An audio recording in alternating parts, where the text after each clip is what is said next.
Call sign unseen, you beautiful person. Good morning, guys. All right. Yeah. So the government might be opening up. The shit just has to pass the House.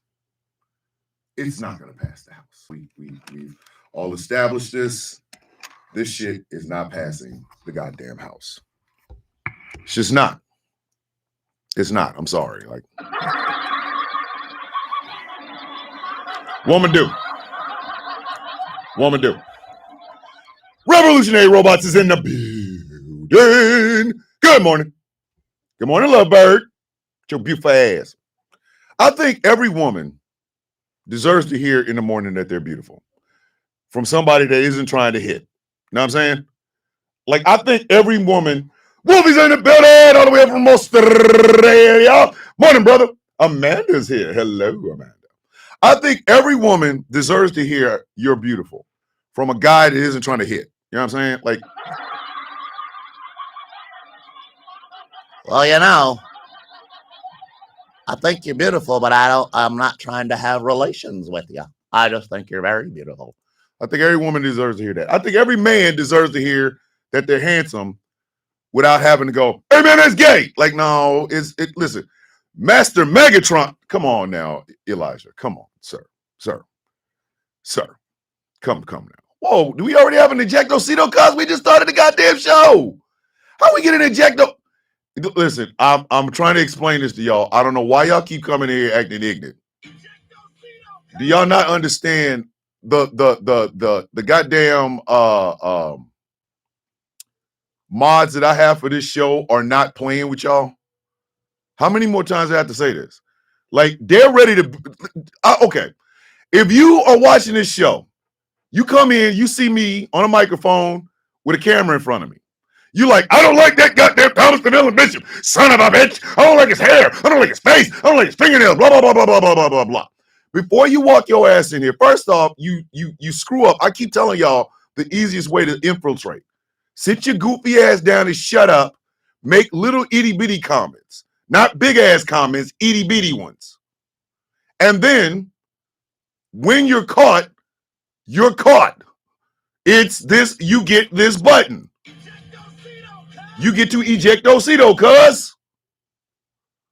Why would y'all come in? The black fingernail, the gay, Do y'all not understand the 4 horsemen run this bitch? And not the 4 horsemen of the apocalypse, the NWA 4 horsemen.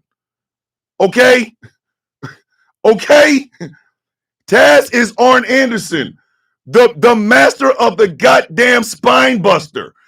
Listen, if you come in and try to troll, you're going to be like this. They're going to beat your ass out of the Bible if God's watching.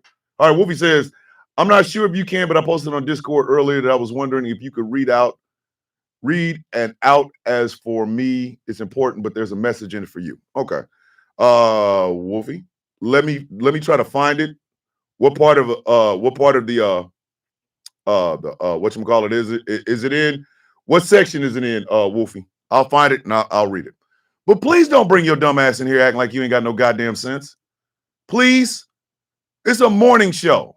Ain't nobody here for all of your shenanigans and bullshit. Just stop. Every troll that wants to come in here is a Trump supporter. Guess what? He won. He still can't stay awake. The hell you mad at me for? Get mad at your mans. Don't get mad at me. Get mad at your mans. Your man's over there going, I'm tremendous. I want somebody to take a cognitive test. I don't think AOC can pass this cognitive test that I took. And I knew what a giraffe looked like. Giraffe had a long neck, and I knew what an elephant looked like because it had a long trunk, and I knew what a spider looked like because it had long legs. Bitch, come on, y'all man won. Stay out of my shit, okay? Goddamn. We try to have a good vibe in here. Sometimes we're serious. Sometimes we're funny. We have 5 days of the week. We name all 5 of them. Y'all dumbasses come in and tell me, Tony, I don't never want to talk to somebody with black fingernails. Okay, bitch, you won't have to. We can accommodate that. I'm not taking a man with black fingernails seriously. Okay, bitch, we can accommodate that too. Bye. What's up with your mans? Your man, your man's won, okay? He won. Congratulations. He still can't stay awake. He looks, why? Okay. Screw it. I ain't even started the show yet. Screw it. I'm gonna tell the truth now. Got my Godzilla ready. Because the truth hurts. The truth hurts. Tell you right now. Truth hurts. Morning, Chantel. Truth hurts. Donald Trump either had a stroke or stroking out now. Because that man don't look good. This man is being praised and had his ass kissed, and he over there damn near asleep like, make America great again. Your man, listen, he does not look good. I'm sorry.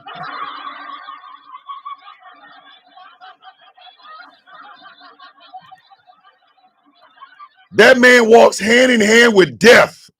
I shed tears in a minute, bro. Come on, E. Don't start that. E, if you start crying, I'm gonna start crying. See, another one. Again, I don't have to catch him. Why do y'all continue to do this shit? I got the best mods anywhere. They gonna bust your ass. I left a message in the Discord. I was wondering if you could read it out loud, because there's a message for you. Okay, Wolf, y'all, well, just tell me what part of the Discord is in. What section? Is it in the general section? We've had two. Erica, two. Dumbasses can't even understand the concept to shut the F up. Your man's old, okay? I really need y'all to understand that. The Boat Bird is Donald Trump's butler.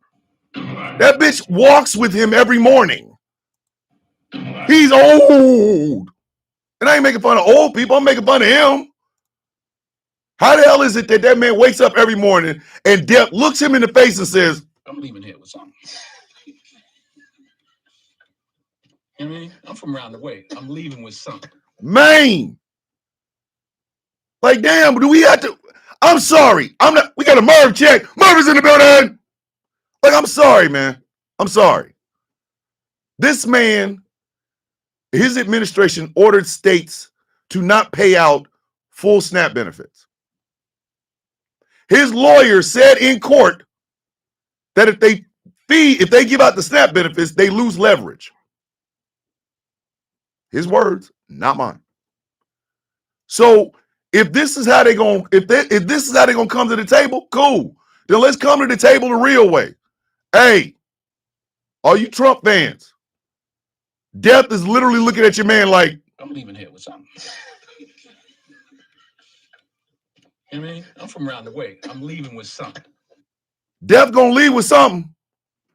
But hell, you Jack. Listen, yes, leverage. The man said leverage. Him say that, not me. Him say that. I see Jay Thomas is in the building. Jay Thomas's mag is just spectating at this point. Listen, I had a whole thing I was going to talk about this morning because my sister Lizzie lost a good friend the other day to prostate cancer, and prostate cancer is exactly what took D'Angelo out, the late great D'Angelo. But I think I can wrap all of this up in the same thing. I think I can. Literally, it's playing chess with a pigeon. You know he's gonna shit on the board, and you know you're gonna kick the things off and then declare victory. You already know that, E. Come on, man. Come on.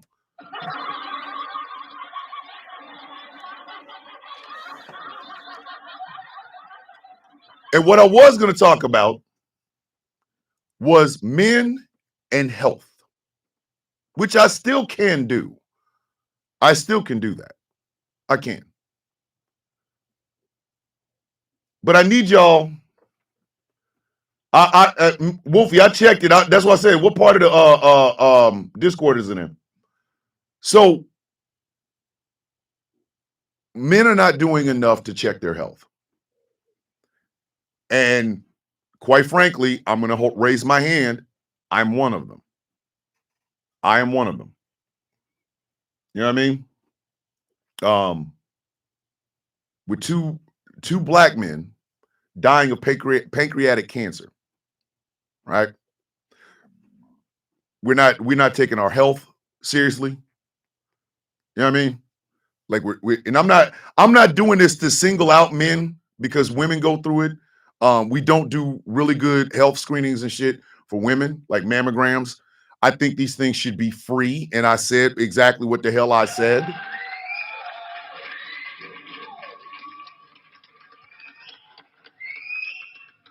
There is no reason a woman should have to pay exorbitant prices for a mammogram, something that can actually keep her alive.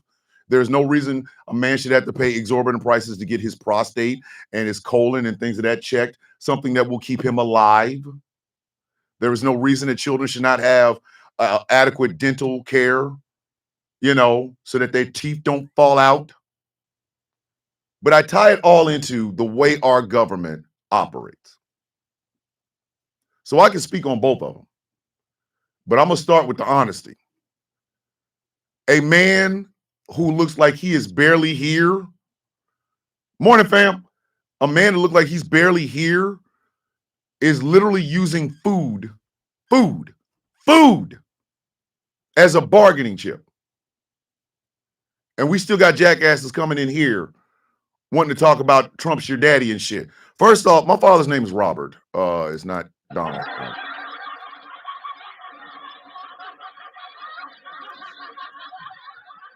It's a little small thing. Like my father's not named Donald, is Robert. And secondly, my father's been dead since 1998. So Trump is not my daddy. Trump is nowhere near my daddy. As a matter of fact, if you put a picture of me and a picture of Donald Trump next to each other, there will be no family resemblance. God damn it, Nan. Okay, I got you. So I'm trying to figure out. Okay, all right, I see what it is. All right, let me read what Wolfie put into the general chat. Hello, everyone. Before the sound of coffee coming up in the morning, I just wanted to say this. As Australian here moves into Tuesday morning, it will also be Remembrance Day here. 11/11/11, when the guns fell silent for the last time, marking the end of World War I. It is quite a hard day for me, as I also pay respects to my grandfather, even though he served in World War II, but was nonetheless, but a soldier nonetheless. But because I have made some great friends in the U.S. in the Sound of Coffee, I would just like to acknowledge and give thanks to our brothers and sisters in arms from the U.S. forces, as well as my Australian heroes from the world wars. I would like to send my sincere thank you, and salute to those from the U.S. forces who bravely fought in world conflicts. To those who have not made it home, we salute and remember you. Give thanks and send thoughts to your loved ones on this day.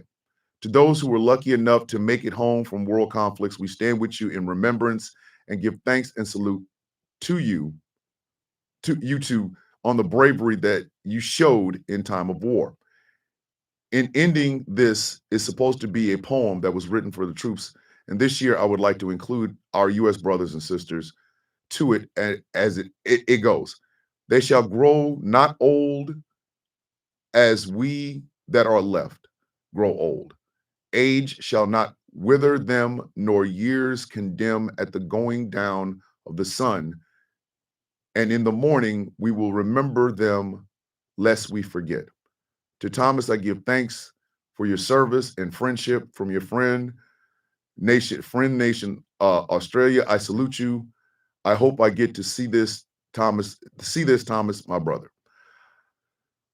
Wow. Damn.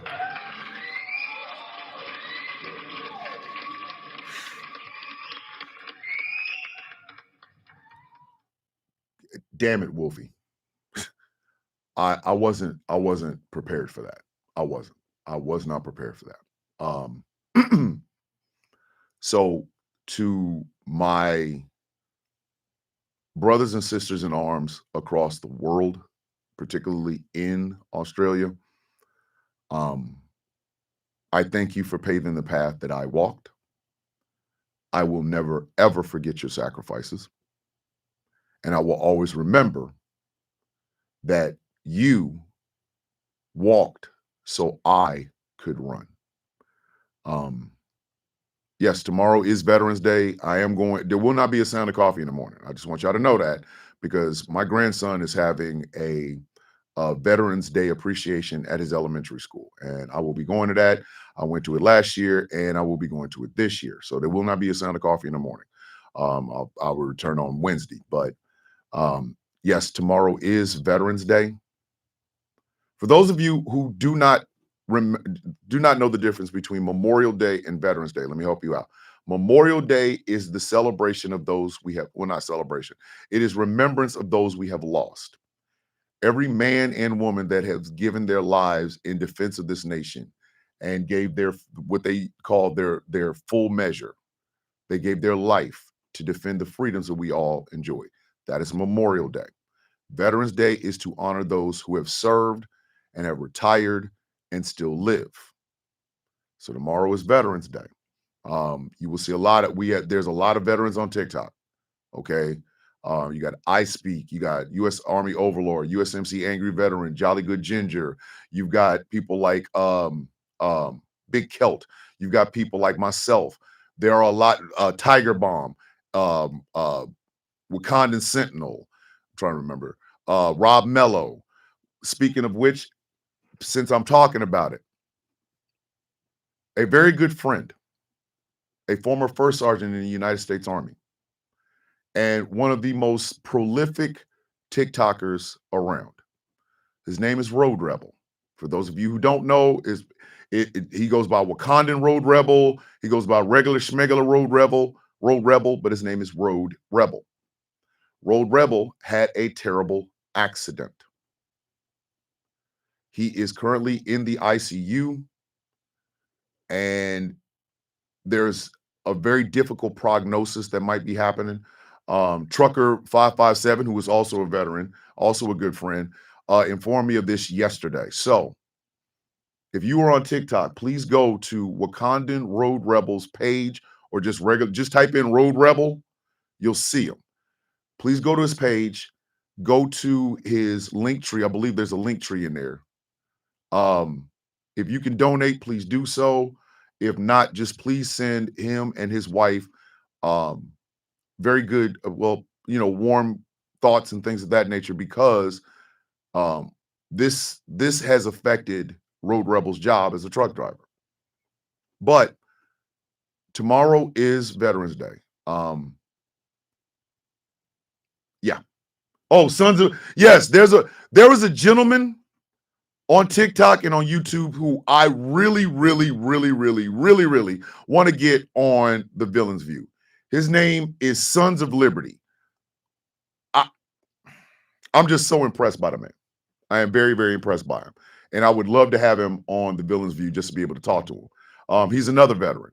There are a lot of veterans that will be celebrating Veterans Day tomorrow. So if you know someone who is a veteran, send them a message. Send them a message. Oh, shit. Is it today that the U.S. Marine Corps' birthday is today, the 250 of the Marine Corps? It shouldn't be the 250.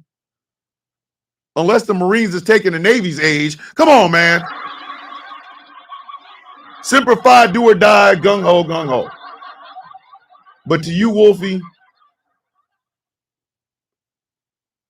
it is an honor, my friend. It is an honor to be your friend. It is. I am so glad that you're here. Number one, because it does show people that, oh shit, people in Australia really do listen to this nut job ass son of a bitch. Like, oopsie! Oopsie! But it also shows the power of friends across the world. You're not just a part of the show. You're not just a coffee bean Wolfie. You are a friend. And I don't know about everybody else, But I am very proud to call you that. I am very proud that you're here, and thank you for being here every day. Thank you for being here.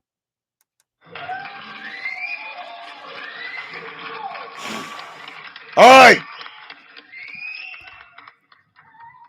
And he just said his father was a U.S. Marine. We gonna have to talk, bro.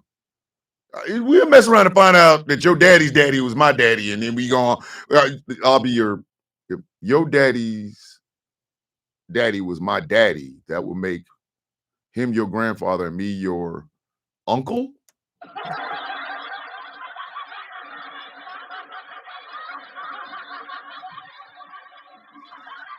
Man, you ain't calling me uncle. This is gonna be some misunderstandings in furniture movie. Call me uncle if you want to. I'm like, get out of here. You see Elijah calling me Uncle Thomas. But you want to get hit? You want to get stolen on? I'm leaving here with something. You want to get stolen on? You better bone out with that bullshit. I'm leaving with something. You better bone out with that bullshit. Elijah is a month older than me. I didn't talk about Uncle Tom. Bro, you want to get hit? Want to get stolen on? Surgical with this bitch, Jake. I'm surgical with this bitch, Jake. Surgical with this bitch, Jake. The hell are you trying to say to me, man? Get out of here with that bullshit. All right. I don't think we need the Godzilla. Do we need the Godzilla -1 inhale? Do we need that? Do we need that? Is that what we need? Playboy. Does anybody? Do we need to? I've been talking for 14 minutes. The show's already started. Shit. Y'all got to catch me in the beginning, but I will give y'all this. I greet you all with the universal greetings of the coffee beans. How you doing? I woke up. Everybody else, because I woke up. That's how I look at it. You all had a chance until I woke up. Today's mine. That's just what it is. Listen, I want y'all to listen to this show. I don't care if it is at like 10:30 Eastern time. I don't care when it ends. When y'all stop listening, when this show stops, I want y'all to walk around with the swagger or somebody would walk up to other people. Hey, you lucky I woke up, dog, because the day's mine. I don't really know what to tell you. Like you lost, dog. You lost. Everybody wanted a Coco sighting. Coco is here with bombastic side eye. And then she hits you with criminal offensive. She's got the eye on you. Everybody loves, I don't know what the hell happened, but everybody loves Coco. This is weird.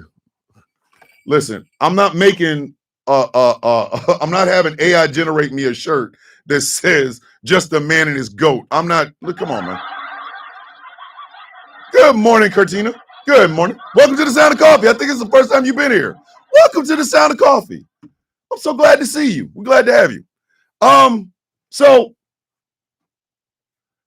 as you know, the Senate has come to some sort of an agreement with the Republicans, or between the Republicans and Democrats, to reopen. There will be a show on November 6th. Ram, I'm talking about tomorrow, Tuesday. Annabelle with the $2 super chat for Coco Snacks. Come on, man.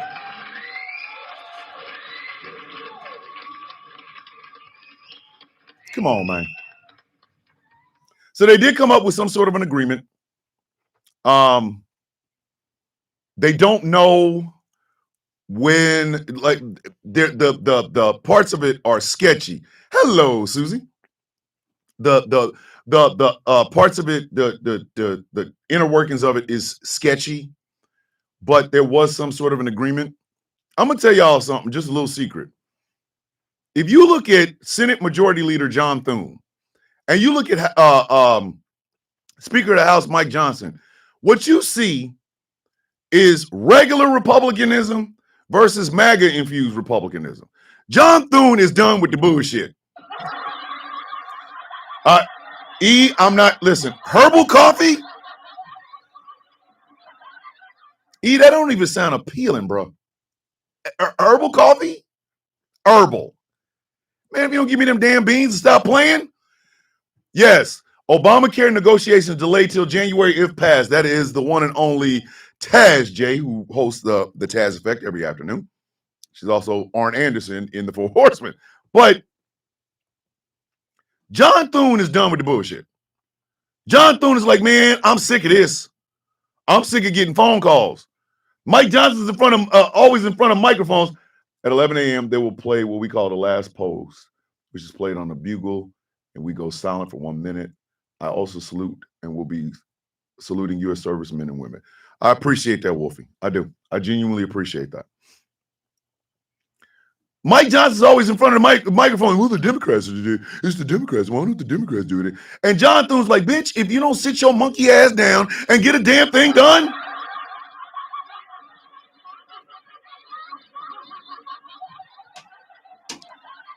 John Thune, listen, John Thune is looking at Mike Johnson like he's from a $10 house. Your mama still working in them $10 houses? So the Senate came up with some sort of an agreement, but it does have to pass the House, which it won't. This is what I'm telling y'all. We can be as excited about this shit as we want to. That are the acorns popping on the top of my metal roof. You know what I mean? My metal roof. But the House isn't going to pass this. The House is not going to pass this because what you have in the House is a bunch of grandstanding, butt-kissing assholes.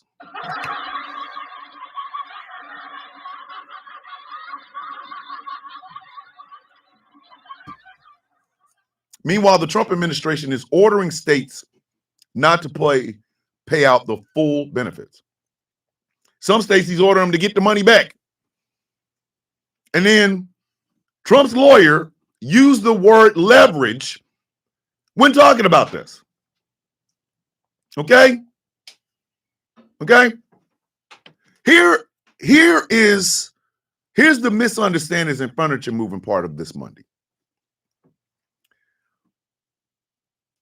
We know this. We know all of this is going on. Where are the guillotines? Where are the goddamn guillotines?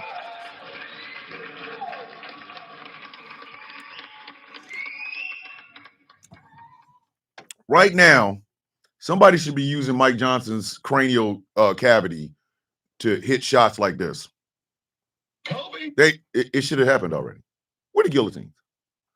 Now again, people go like, "Oh my God, you're entering violence." No, I'm not. I am frustrated. I am frustrated with the way our Congress and our government works right now. I've always been frustrated with it. Always, to be honest with you, Swagger Killer's in the building. Oh shit, Swagger Killer's getting a 2-pull today. Hey, Swagger, you gonna be all right, bro. That one right there, buddy. Have fun. I had a dental procedure the other day, and I couldn't even host a suplex party after that because I couldn't talk. But we, as Americans, should be asking more of our government, but we ain't. You know, the big thing I saw all weekend was a interview that Sydney Sweeney did. Can I be honest with y'all? Can I be dead ass honest with y'all? I really don't give a shit about Sydney Sweeney. Like, I don't. T-Town with T's in the building! Pitchforks and torches, yes! Like, I really don't give a shit about Sydney Sweeney. I'm sorry, I don't. When she made that Good Jeans shit commercial, okay. As a lover of the plus size form, Sydney Sweeney does not have good jeans. In fact, she has the sort of jeans that make her look like 3 braided toothpicks. Like, I don't.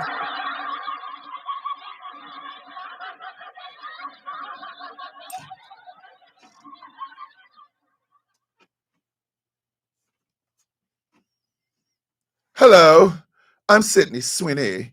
I have good jeans. My jeans are so great. Bitch, if you don't get your bony, get out of here. Get out of here.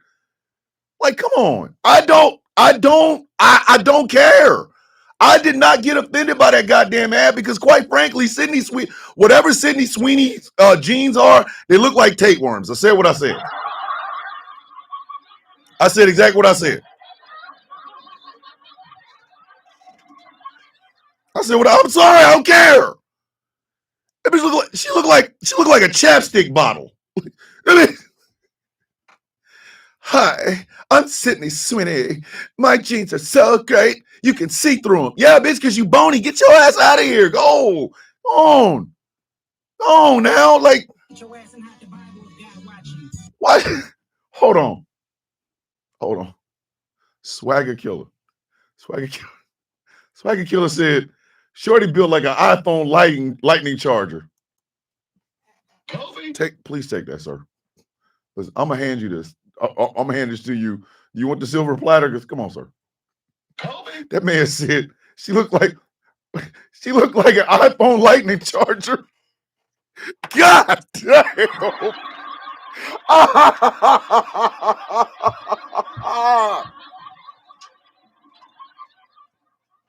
The man said she looked like an iPhone charger.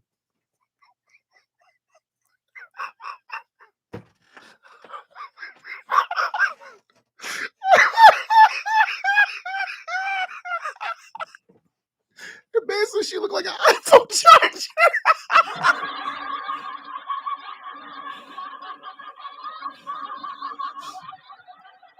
Now I'm gonna tell y'all. Some of y'all be like, "Oh my God, you're body shaming." No, she started it. Talking about her damn good jeans. And then American Eagle just was saying they swear their house got jeans. Good jeans for who? But again, I don't care about these people. I don't. That's the distraction to me. I don't care. I'm supposed to listen to the opinion of a damn white girl that's just like this a lot. Like, I know. Absolutely not. I saw that that shit was trending, and I went past that shit like,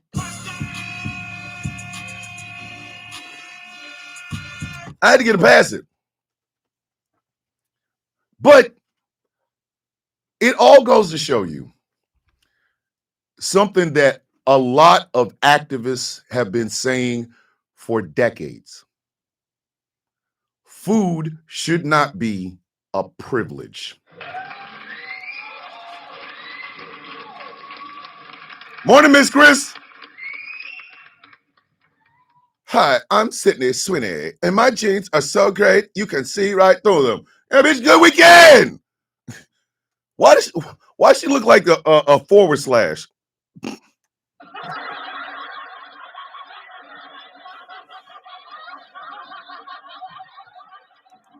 Y'all just gonna sit there and let me go?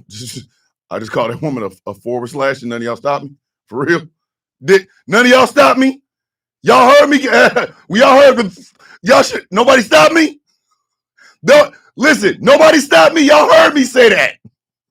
Y'all heard me say that woman looked like a forward slash. Y'all just, oh, screw it. Never mind. And after you hang me, kiss my ass. I'm going to just eat that one. I don't give a damn. Get mad at me if you want to. She looked like a forward slash. But food is a necessity. Water is a necessity. Why in the name of everything? Oh my God. Tracina said dryer lint. Kobe. Tracina said dryer lint. I don't want to play no more. Morning, niece. Swords in the building. Miss your face. Love your face. Tracina said dryer lint. Kobe. Ma'am, if you don't take this Kobe and get out of here, they bullshit. Jamila said glow stick. Jamila. Kobe. Jamila said glow stick. God damn.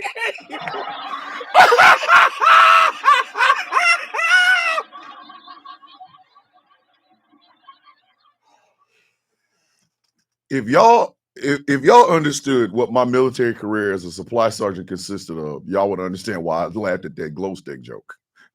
because that every time they wanted to go out to the field, the supply sergeant had to bring glow sticks. I'm talking about. I think I've given out more pens, pencils, and glow sticks than anything else in my entire military career. I say what I said.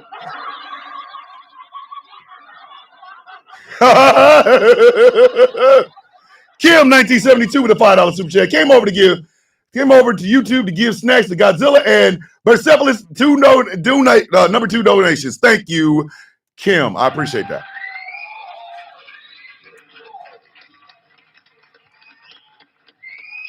In this country, in America, and he can tell you it might I think it might happen over the UK too. Actually, I think it might have started in the UK. I don't know. But in this country, we have been conditioned to believe that certain things are a luxury when they're a necessity. Good morning, Sonia. Welcome. They're not, you don't negotiate food. You know what I mean? If I come over to your house, you invite me to your house for dinner, and you got a 12-course, just a spread all over the table, and I'm looking like I can't wait to eat, and you come and tell me some shit like, well, what you gonna give me for all this food? But you invited me to dinner. Yeah, what you gonna give me for all this food? Well, didn't you invite me to dinner? Yeah, but you got to tell me what you want, and I'll tell you what I can give you. What? I'm looking you dead in the face, and I'm telling you right now, with all that food on the table, I'm leaving here with something. I'm leaving it with something.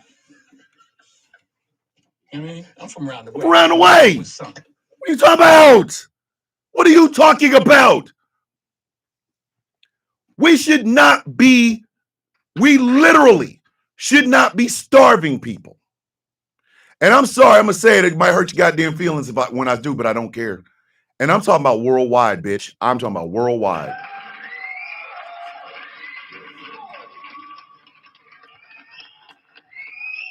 Annabelle with a $5 super chat. The government fears our vets because you have the knowledge to organize the people. Yep.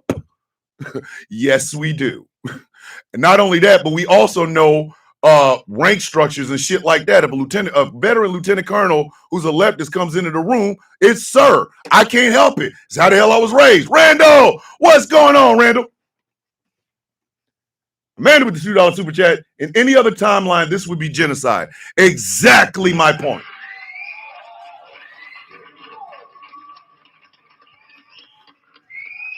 I don't have enough hatred in my heart to watch you starve to death. I don't have enough hatred in my heart to watch any person starve to death. Proceeded with the $5 super chat. Using food as an effing weapon is an act of violence. It's a war crime. Exactly.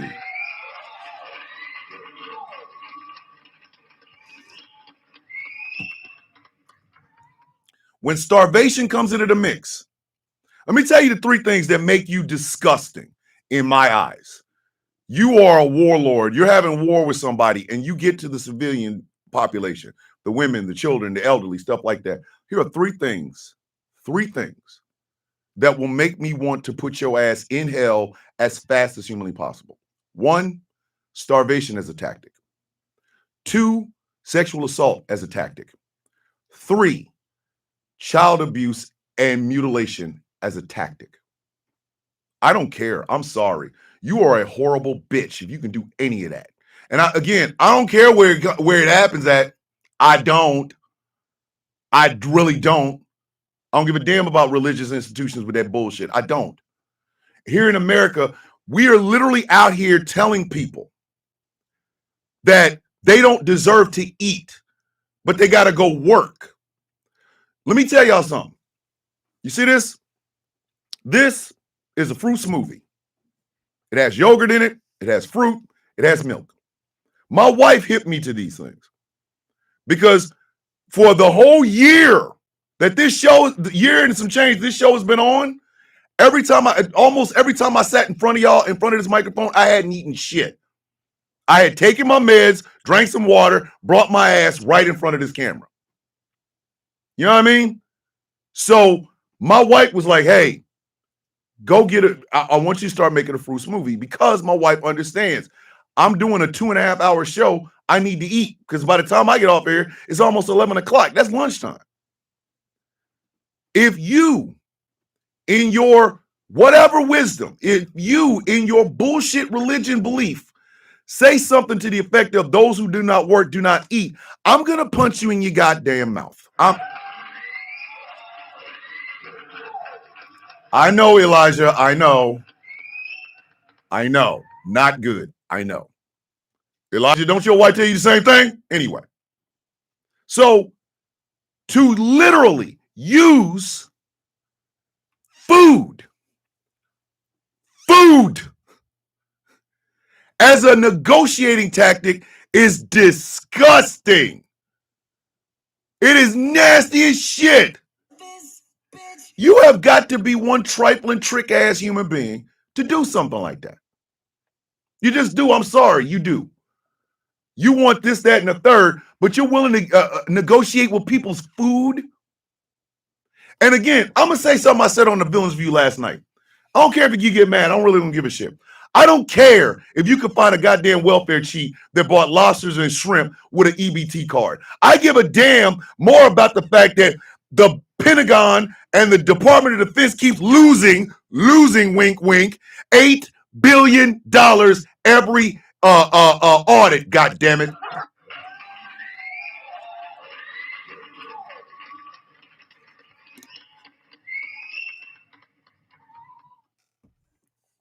We shouldn't be playing with people's stuff like that. We shouldn't. Food and health. We shouldn't. We should not. There is a stigma amongst men, particularly black men, about our health. We don't take it seriously. Whether it's our mental health or our physical health, we do not take it seriously. We don't talk about it. And then what ends up happening is we end up with something like prostate cancer, something like stomach cancer, something like blindness, something like cataracts, stuff like that. And then we are literally trying to play catch up, you know. But at the exact same time, we also have a society that does not put an emphasis on health, because if they did, we wouldn't be paying the exorbitant ass prices that we're paying for health insurance right now.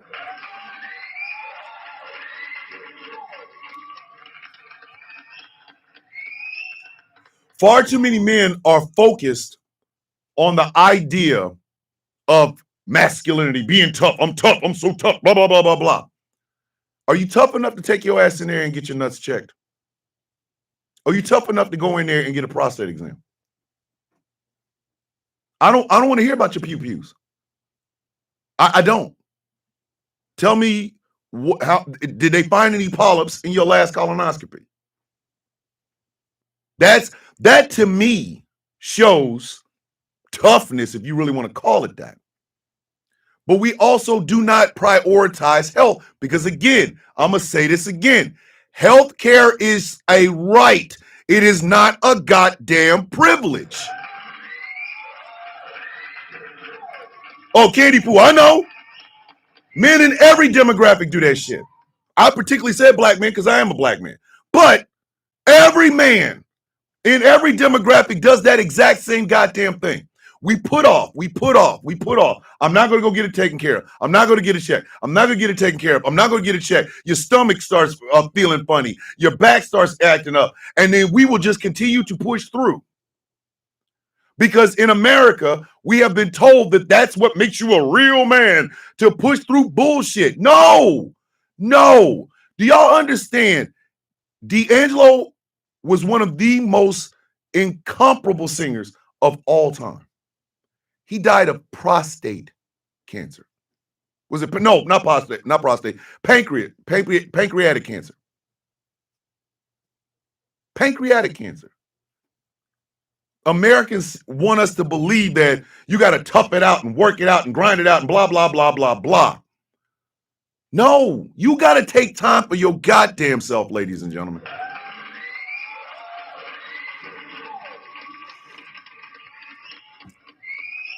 Magpie! Hey, everybody, I want y'all to stop for a second and just push all the love in the world.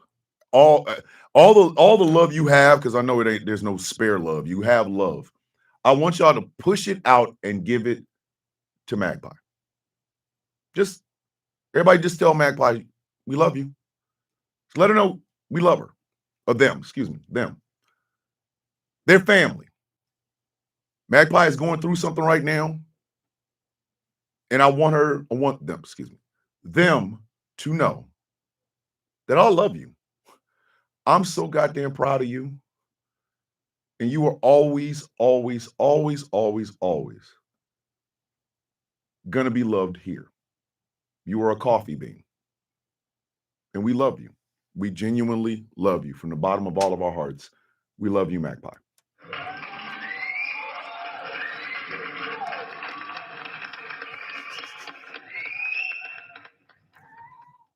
We have been conditioned to believe these things, which is what bothers me the most.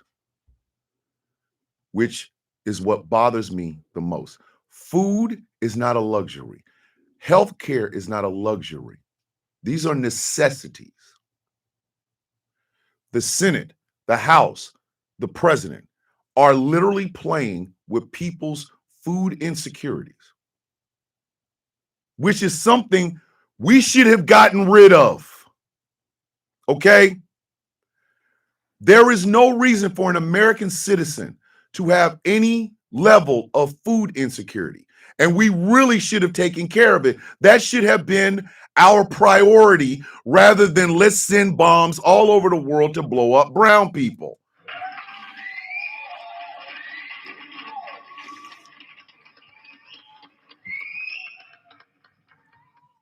There is no reason that a woman should go bankrupt by going in, getting a mammogram and finding out something.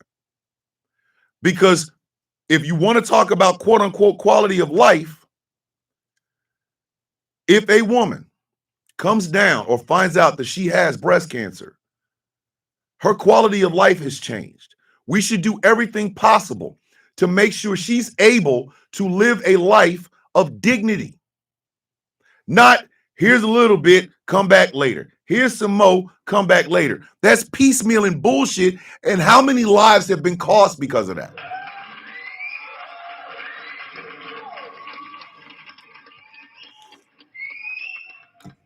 Merv with the $5 super chat. I'm getting my endo colon today. Might be the only time I can afford this. Merv, that's a problem. That is a problem. Everybody knows who Michael Pruitt is. Big old, gregarious, beautiful human being. He does the Pruitt presence.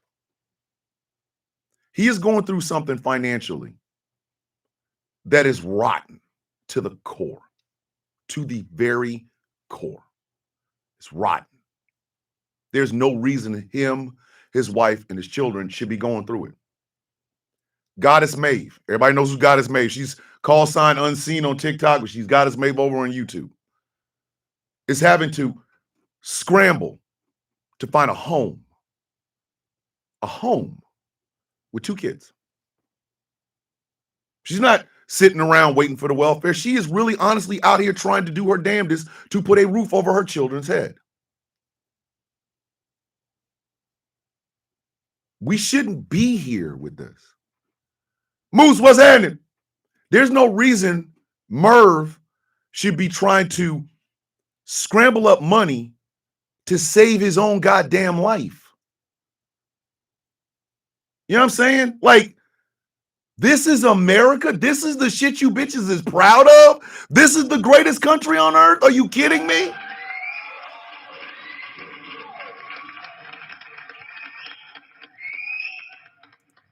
That shit pisses me off in ways y'all will never understand. Because again, I come from a single mother. Okay? My father walked out for the last time, never spent another time in my house as my dad when I was 11 years old. He came back with a new wife, new home, and an attitude of, I'm dad, you got to respect me, when I was 15. Before that, before he came back, because he had been gone before, my mother worked I told y'all, she took 3 buses to go all the way across town to clean up hotel rooms. We lived in a Section 8 apartment. It's called something else right now, but when I grew up in it, it was Roanoke Ridge Apartments. Section 8.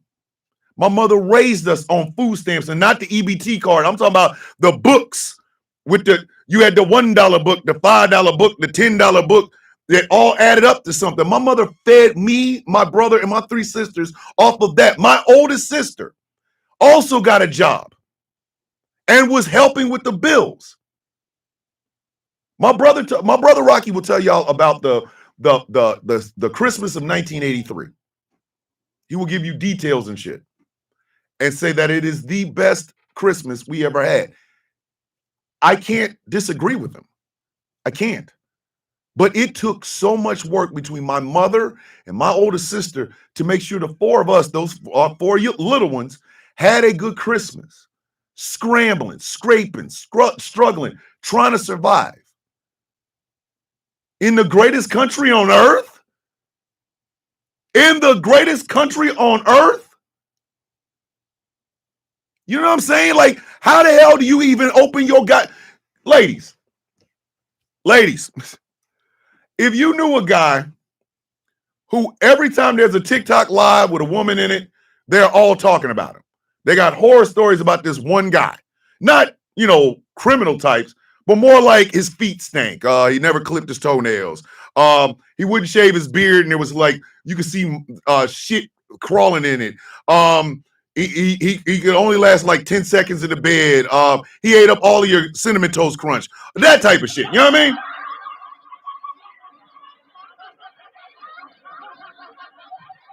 They give you a picture of what this man looked like, right? If y'all saw that some bitch out in the street talking about how great he could be for you, would you hang out with him? Oh, hell no.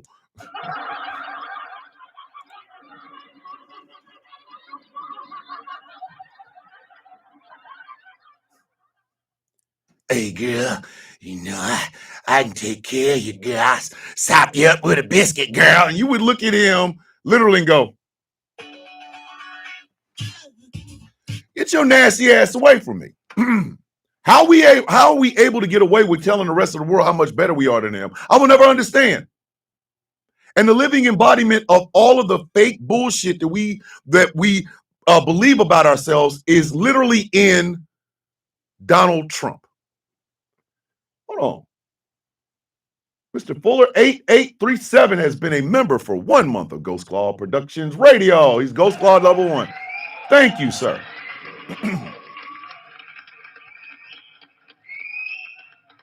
Exactly, Scooby. What makes you think you're the greatest country on earth, and why make it a pissing contest anyway? I remember when George W. Bush brought out that No Child Left Behind shit, and basically what they called it was a race to the bottom.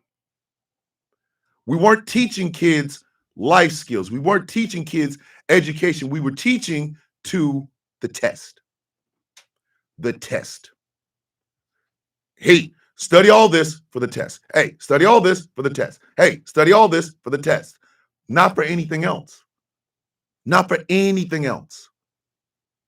You weren't learning English and sentences and paragraphs and stuff like that so that you know how to write one. You were doing it so that when the test sat in front of you, you were able to know what the hell a paragraph was. That's why it was called a race to the bottom. Schools were getting incentivized to keep those test scores really, really high at the expense of children with special needs, at the expense of children who had learning disabilities. We all played they played the old chestnut of black kids, inner city, blah, blah, blah. They did that. We now have a whole generation, a whole society. Far too many of these dudes want to be debate bros. They're not debating to make a point that helps anybody. They're debating to quote unquote win. That is exactly what the hell they're doing.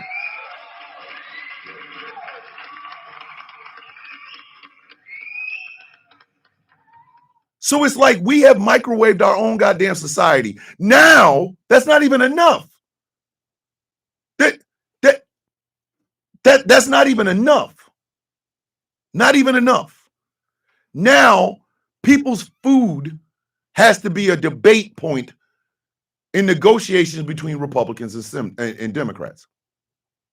And people literally sit there and will try to tell you this shit.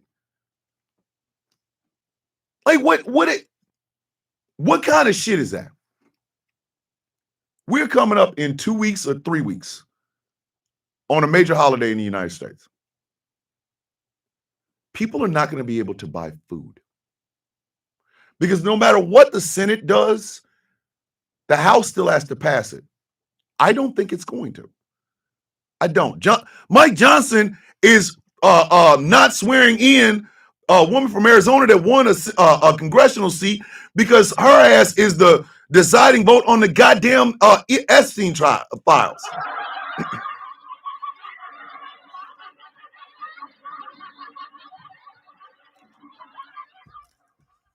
You got a goddamn president who is I'm going to tell y'all the new desperation tactic for the Trump administration. And you'll see it sometime today. Donald Trump is promising $2,000 checks for everybody that isn't well off, like well-to-do. $2,000 checks to all Americans. Y'all ain't getting that goddamn money. Y'all, I'm going to tell y'all right now that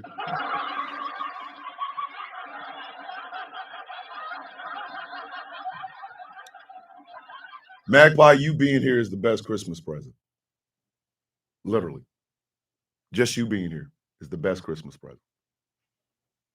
He's talking about sending everybody $2,000 checks as tariff refund, tariff rebates or some bullshit like that. I don't even know what the hell they call it. Like it's the tariff something. Okay, I got it. I know. It's like a tariff rebate is what he called it. Kids who, when a country puts tariffs on something, who pays for that? Who pays for that? Anybody? Bueller? What did he do? God damn it!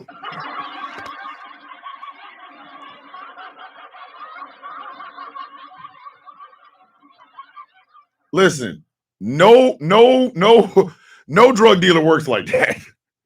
All right, man, I'm gonna give you this key, right? And I want you to bring me back my money, right? Or better yet, check this out, homie. Why don't I just give you the key back after I give you half the key that you give me? How about that? That's a rebate. You want to get hit? You want to get stolen? Is that what you want?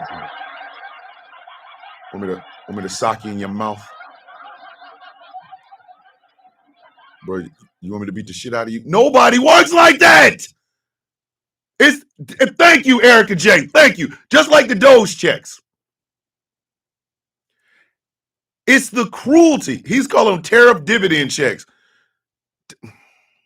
This man said tariff dividend checks. So you're going to give us our own goddamn money back. Man, if you don't get out of my goddamn face with that bullshit, you going to give me my own goddamn money back. It's a dividend. No, it's my... Listen. Man.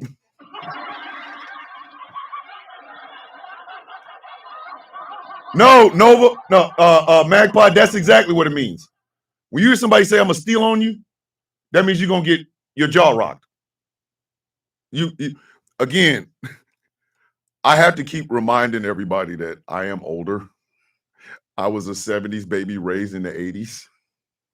I'm just saying.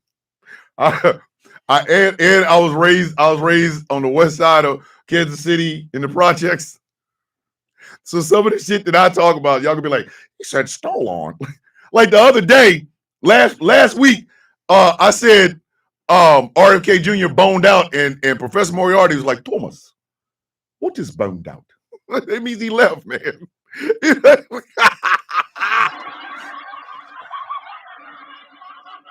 That's me coming into my own. When I start using old parlance from when I grew up. Yo, man, I'm gonna steal on you. Sir, you don't have to take anything. All you have to do is ask. I'll give it to you, sir. Like,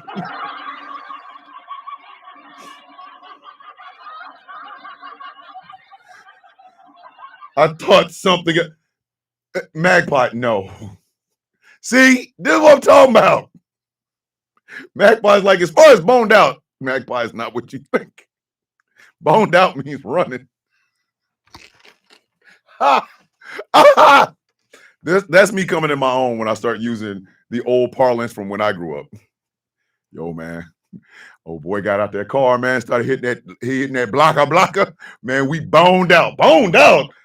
Kind of disgusting things that you do with your boner, sir. Like, man.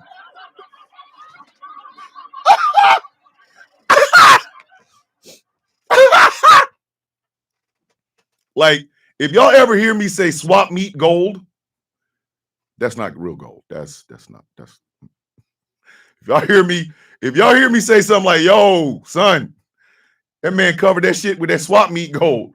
Some of you are like, swap meet gold. Is that where's swap meet? Is that a place we can get to? Oh, man, it's swap meet gold. It's that gold up. That's when somebody tell y'all that's that gold on the roll shit. Go to a flea market. Go to any flea market. You will see gold on a roll.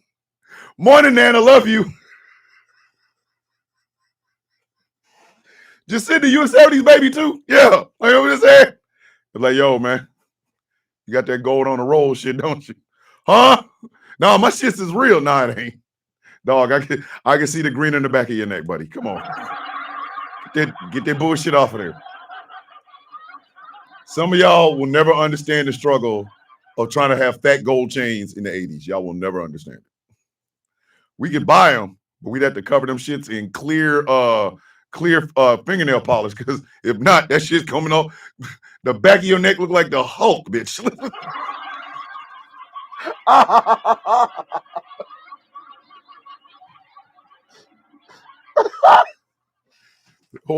Hold back of your neck. Whole back of your neck. Green with envy, bitch. Oh, not the homemade grills. Aluminum foil on the teeth. Stop playing with me. Stop playing. Stop playing. Stop playing with me. Then your mama said if you suck on that shit, you'll die because it's got like lead and aluminum and lead and shit in it. It'll kill you. So we stopped doing that. Y'all don't even know what a 3-finger ring is. Listen, 3-finger rings was the shit. You basically had a billboard on your hand.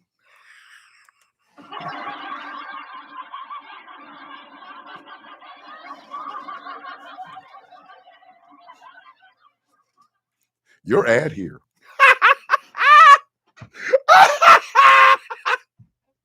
Oh my goodness. That ass links. Like a lot of y'all. Yeah, exactly. Radio Raheem is the most famous person ever to wear 3-finger rings or 4-finger rings. Radio Raheem. Some of y'all don't even know how mad we was when Radio Raheem got killed. They killed Radio Raheem. Y'all like, who? Who?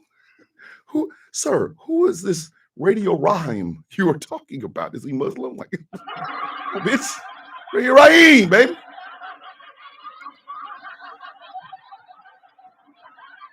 Or the pro-black part of hip hop that generation. Like, you could have all them African medallions.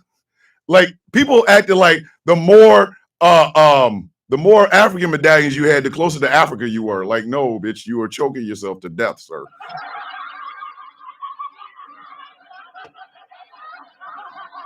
You got 50 African medallions around your neck and can't move left or right, because if one of them bitches get caught, you ain't gonna know which one's choking you to death. Listen, X-Clan, sissy. Listen, Arrested Development came in and kind of messed everything up. Like, it was hippies and shit. Peace and blessings, Troy. Well, look, I got pictures. That's all I'm gonna tell y'all. I had a picture of me and my ex-girlfriend. we went and did professional pictures together.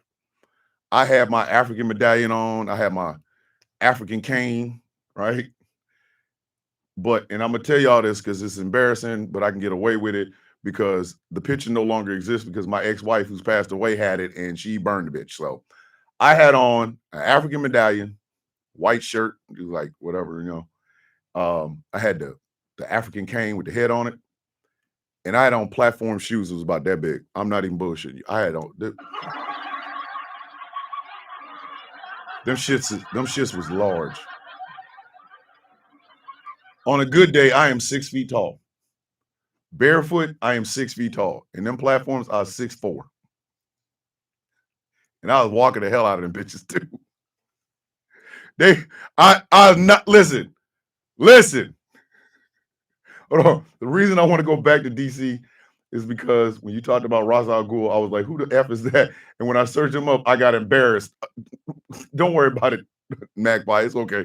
Olin Mills. Y'all know, listen, we couldn't afford Sears. Olin Mills, baby.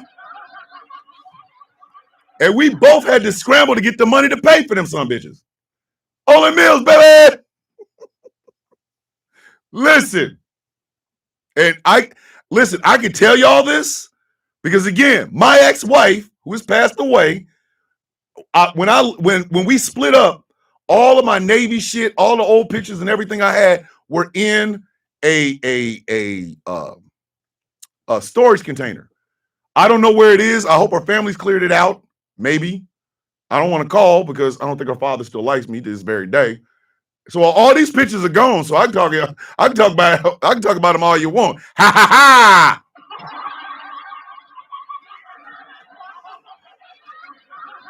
Listen. Y'all will never get it, boy. And when West Coast hip hop hit, I got a cousin who I love to death. He did get a .357 Magnum slug in the back of his head. He's still alive though, but he got a slug in his head. But you could tell what type of hip hop was popular by my cousin. Hip hop first started with the hip hop, hibbity, hibbity, hibbity. He was from New York. He's not from New York. He's not from New York. Sir, you were born in Kansas City. Stop playing. But he would come out with he had a Yankee hat, a fitted Yankee hat before anybody even really was cool with them damn things. He had the shell-toed Adidas with no shoestrings. And I was like, where are you from? Yo, son, I came from Brooklyn. I just came back from Brooklyn. I'm like, you are from Kansas City, sir. You are embarrassing all of us. You are embarrassing us.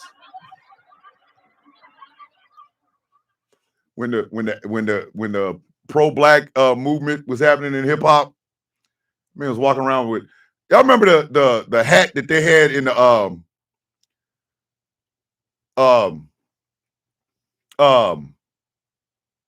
X-Clan? You remember them hats? He had on one of those like 5011 goddamn African medallions. He was wearing like a kufi. Like, sir, what are you doing? Like, sir, what are you doing? What's wrong with you? Take that shit off. Peace and blessings, brother. Peace and blessings. You know, I just came from the motherland. Sir, you are from Kansas City. Would you please stop acting like this?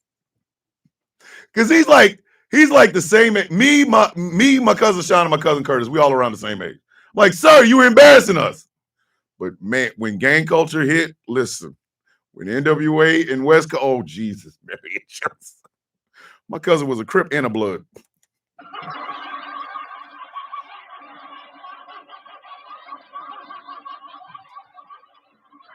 That man was standing there arguing with himself, throwing up gang signs to his goddamn self. What up, huh? What up, blood? Like, hey, sir. Take that shit off. You ain't been no goddamn game. I love him. Listen, Corey, I said the same thing. How, Sway? How did you manage this? How? Sir, You were born in Kansas City. Take that shit off. That man was he joined everything gang he could get his hands on.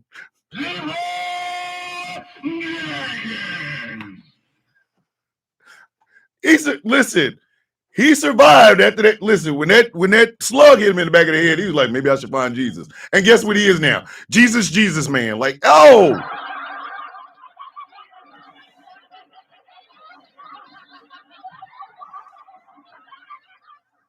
Listen, Miss Lyles, I cannot tell you how he did it. I swear for God and for the white man, I cannot tell you how he did it. Because mind you, my cousin Curtis was doing dirt. My cousin Sean was doing dirt, but loud. Me, I wasn't doing shit. I was walking around with like a towel on my left shoulder like I was Prince at the premiere Purple Rain. That's what I was doing.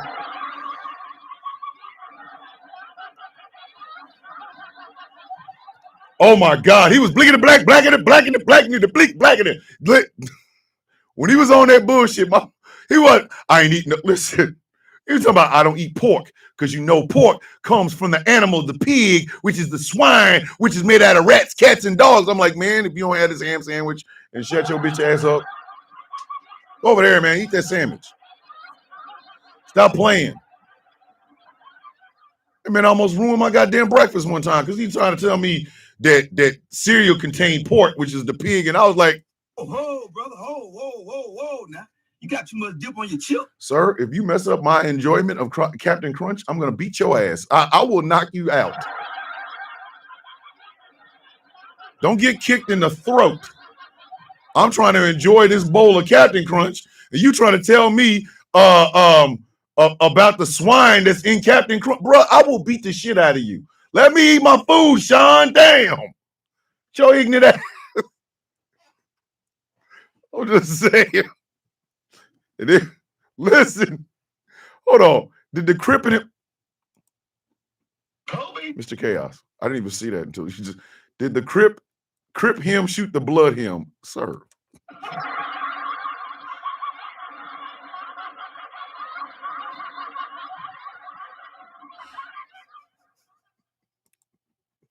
Kobe? There's a scene in the movie Colors where they put all the Crips on one side and then they had a cell and they had all the Bloods on the other side. My cousin would have been the wall between the two.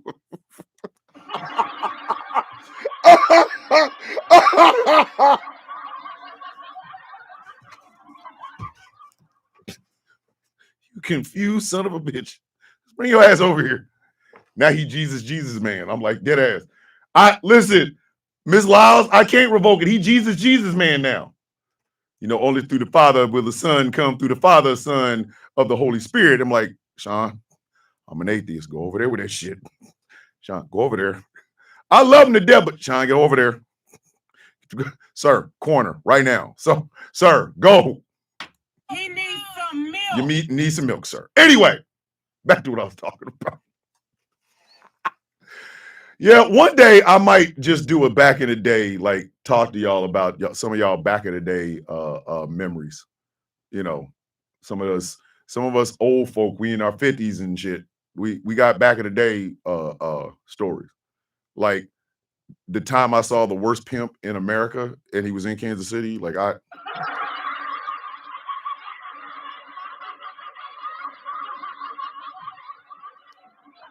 get flamboyant, but there's over the top, and he was on top of over the top. The man was on top of over the top. And then how the hell you driving this really nice ass Cadillac? Really nice ass Cadillac. 3 of the tires are like Dayton's and shit, and that 4th one is a donut. Like, I need you to.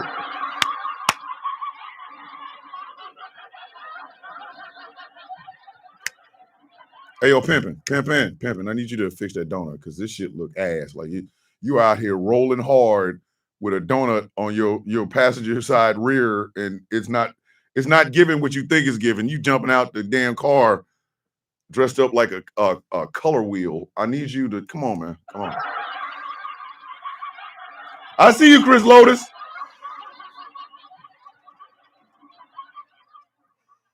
That was the worst pimp I ever seen in my life. Morning, Daddy. Love you. Dottie's in some of these stories.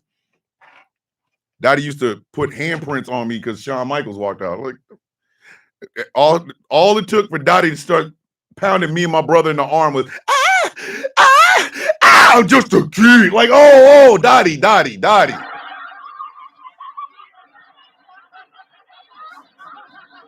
Dots. Hey, yo, D. Whoa, brother. Whoa. Now, you got too much dip on your chip. Can I please have my right arm? I love it. I love my right arm. I like the muscles in it. Like, hey, yo, I'm gonna need you to, you know what I mean? Like, not smack the shit out of me when you see Shawn Michaels. Like, god damn. Dottie in some of them stories. Yeah, I think one day I'm gonna just do it back in the day. Hey, can we not? It wasn't hard for that pimp. If you can come out dressed up like the Peacock logo, and your car is a nice ass Cadillac, really nice ass Cadillac, but you got 3 Daytons and a goddamn donut, I'm gonna need you to no. I know, Dottie. Shit, I'm glad you loved him, but shit, I love my arm too. Rocky loved his left arm. I love my right because you know what you did. Hey, Dottie. Oh, brother. Too much dip on the chip, Dots. Now. You got too much dip on your chip. I've known Dottie for 40 years. I've known Dottie for 40 years. I've known her since I was a sophomore in high school. She was a freshman. She's in the same class my sister Lizzie is in. And I've always said that if I ever walk in the alley and there's 3 dudes in front of me and I look behind me and my sister Lizzie and my sister Dottie are there, we done. We going out.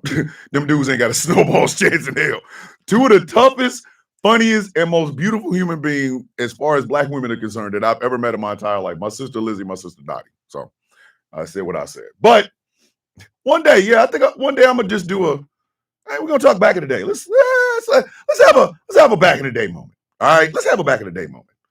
I'll tell y'all how I sprayed starch in my high top fade. Like I did that.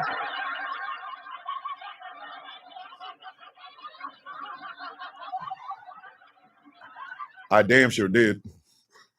I sprayed starch in my high top fade, and then I ironed it. I'm not fronting. I swear to God, I'm not. Swear I'm not. Yes, Candy Poo. Yes. That starch. Yes, that starch. In my head. Chaos, no. I don't need that story. But yes, I did spray starch on my high top fade. Me and my brother both. And we ironed that bitch. And like, you know, you hear a little sizzle, but it was cool because it was burning off the starch. That hair, boy, look. Boy, look. Thank you. See, Miss Lyles, no. Listen, that high top fade was crispy. Bitch never moved. I was out there jumping over my ankle like Kid and Play. I can't do this shit now. That's probably why my knees are messed up. Like, you know what I mean?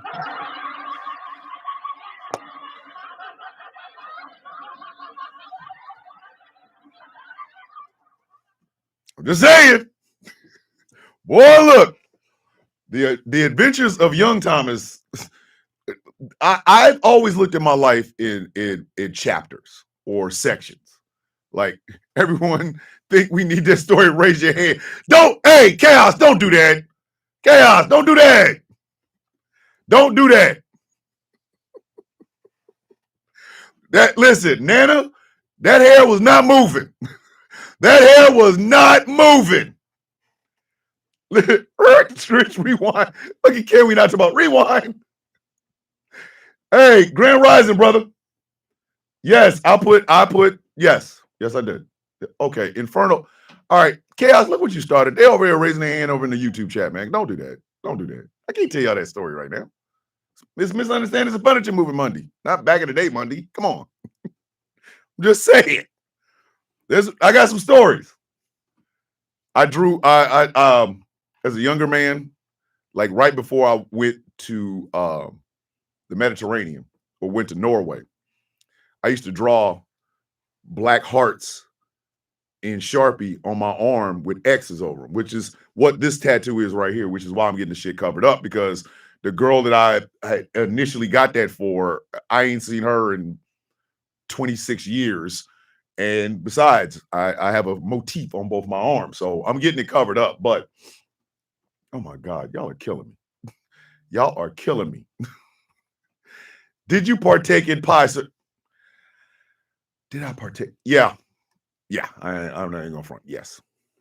First time I ever had a 40 ounce was with my cousin driving around at the we were looking for the after party at the Salt and Pepper and Kid and Play concert because we wasn't going to the concert. We used to going to the after party. I was nailed.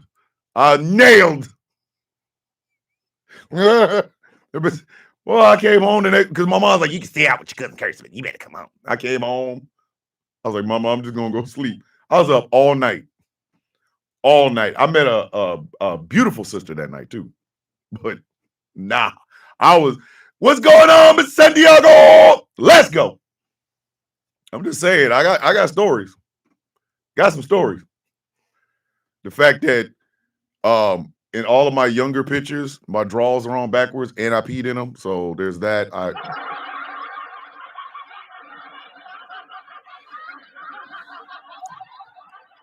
went to bed. I went to bed. No, you ain't getting them pics. No. We need to hear about the starch. Swords. Crescent is over here. Listen, Magpie is over here dying. Run back to the starch and irons. Okay, all right, damn it. It's going. I can already see I'm not going to be able to get past this. Okay. So, I think it was my sophomore. No, it was between my sophomore and junior year of high school. I started to fade my hair and let it grow out. All right. Well, I would go to school and all the dudes' high top fades was just crisp. They wouldn't move. They all had all that. You know what I mean? Like they look good. My high top wasn't but about that big, Nana. It wasn't a tall one. Rocky, my brother Rocky had a tall one. Because I have my father's gene of not having no goddamn hair. My shit was only this high. My brother's was bigger though. He had a high top fade. So I'm trying to figure out how do these dudes keep their high top fade up so high? And it turns out that a lot of them were using starch. So yeah, just spray some starch in there. Not a lot, just spray a little, skit, and then iron it, and you be cool. I said, oh, okay, cool. That's what I was doing. I was spraying starch in there and ironing it. Now, I'm going to tell y'all a reason why Kid from Kid and Play can kiss my ass. I'm going to say this to y'all right now. This is exactly why Kid from Kid and Play can kiss my ass. Okay?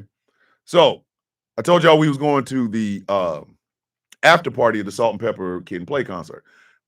They actually showed up one time before. It was Kid and Play. It was Salt and Pepper. It was MC. It was MC Hammer before he was Hammer. Okay, this is when he had Too Big MC as a goddamn hype man, and Too Big MC was really too big to be an MC. You know what I mean? Like there was a large swole man. It's quite big. Here's a side quest. Just listen, right? So he hadn't had the parachute pants yet. Nothing. World Class Wrecking Crew showed up. Miss Chalet, Dr. Dre, all them. Well, Kid and Play, because we had to go to Kemper Arena. And if you've ever been to Kemper Arena, the arena part's like right in the middle, and then all the rest of the stuff goes in the back, right? So I am on the left side of Kemper Arena. And I'm close enough to see Kid and Play, Kwame, and all of them in the back chilling. Now, mind you, this was the first time I got my hair in a high top fade. First time. This was before the starch and everything. So I go to the concert, Kid and Play hairstyle, right? And I'm close enough to where Kid from Kid and Play can see me. Because there's a bunch of girls going, yeah, ah! I say, hey, yo, Kid and Play. He looks up at me. That's exactly what he did. He looked up at me. And he said, oh, wow, you got your hair cut today? I said, yeah, I got it like you. Do you like it? Angry. Go ahead and get ready to tell me I'm killing you, Smalls, because I'm going to tell you exactly what he said. Kid from Kid and Play looked at my hair and said, yo, that shit is fucked up.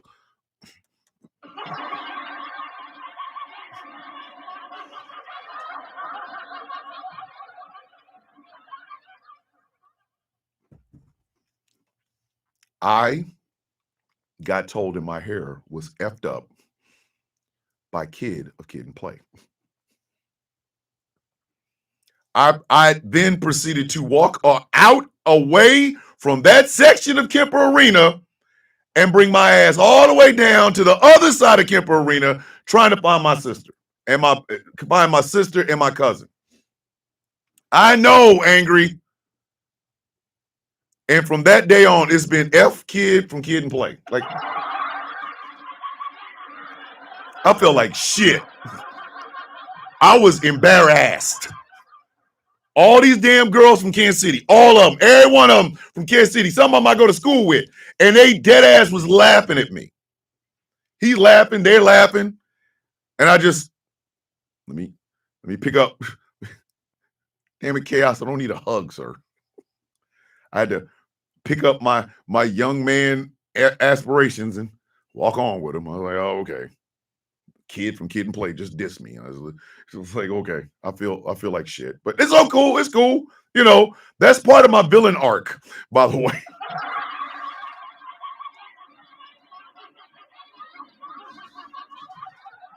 That is part of my villain arc. Why does he call himself a villain? Because Kid from Kid and Play said my hair was effed up. Like, bitch. No. Y'all you can see the Sith Lord hood just going over my head. Yes, give in to your anger. Give in to it. Turn to the dark side. Like, dead ass. That was my villain's origin story. Morning, Batman. What's happening? Listen, that was the beginning. The young man thought they would be appreciated by a multi-talented hip-hop artist, only to be told that he is disgusting. It was then that Darth Brutalist was born.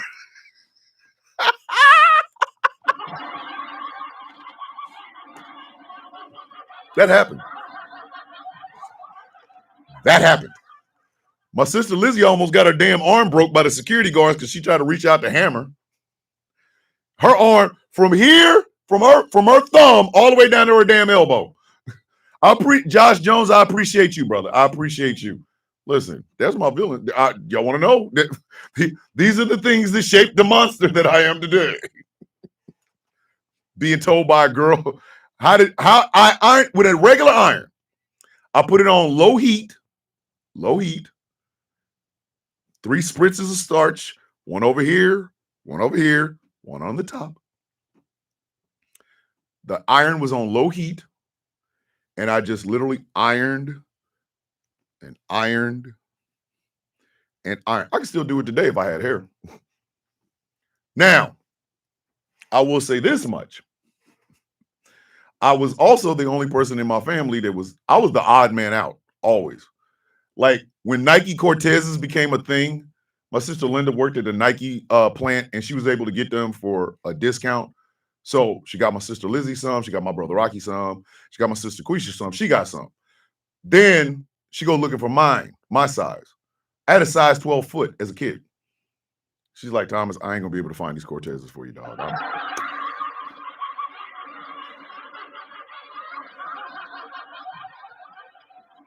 Yes, Jamila, I did treat my hair like a shirt.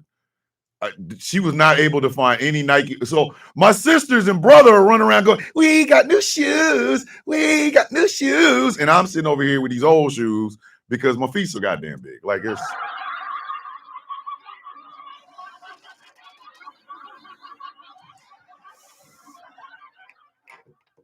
Listen, it was hard being me as a child.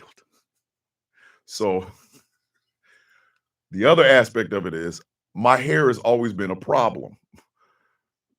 My hair has always been a problem in some way, shape, form, or fashion. So when they came out with the curl, the Jerry curl kit that you could buy like in the store and shit, my mom wanted to get everybody's hair in a Jerry curl. So she bought 4 boxes. And my mom and my sister was putting in Jerry curls. My sister Lizzie's Jerry curl came out perfect. My brother Rocky had a little bit of a Jerry curl. It wasn't no big one, but it was kind of a little, you know, my sister Quisha, she had some long ass shit. And then here come me. They put that bullshit in my hair and it ate it. Like it.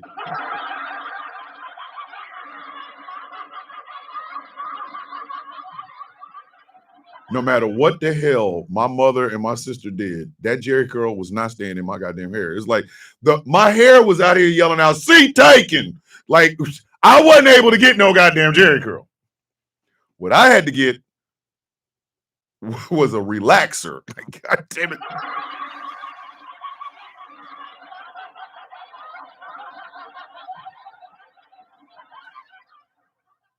My sisters and my brother are running around here with Jerry curls, and all they need is activator for their shit to look good. I have had my hair relaxed, like with the lie type shit, right? And I got to stick my head in some damn water to make my shit look nice. And it did. And shit came like to the back of my neck. But that shit only lasted for about 2 weeks.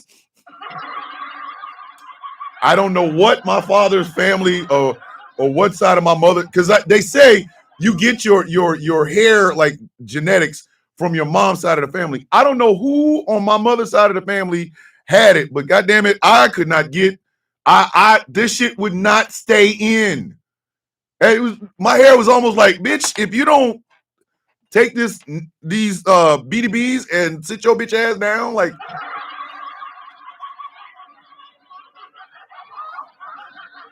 I got an old. I had what? Good morning, Sigrid. You striking, Viking, beautiful person. You listen. Yes, Troy. See, Troy finally got it. Troy is listen. Troy is necessary in the game. Troy is necessary in the game.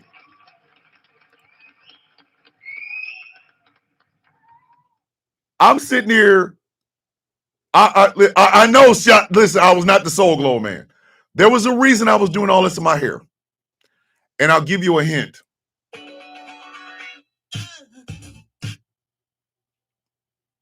Prince. God damn it was Prince. How y'all missed that? That man hair. Dig you in the picture. Can I have that?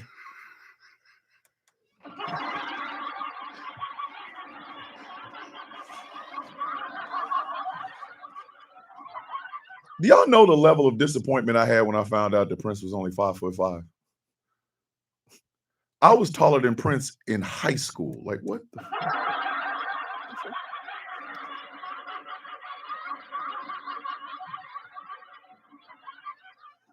I'm thinking with the amount of magnetism this man had, he should have been like 6'3". That's what I thought he was. I thought, yo, man's got to be like the biggest person in the world. No, he's 5'5". Like, what? And that's with the boots on. With the boots off, he's 5'1". That shit, listen, there was a part of my soul got like, but I was the biggest Prince. Listen, Prince had my little ass in a tick. I was like, yo, this hair is good. Listen, to this very day, I'm still a huge Prince fan, but I couldn't dress like him because they wasn't selling ruffled shirts in the hood. So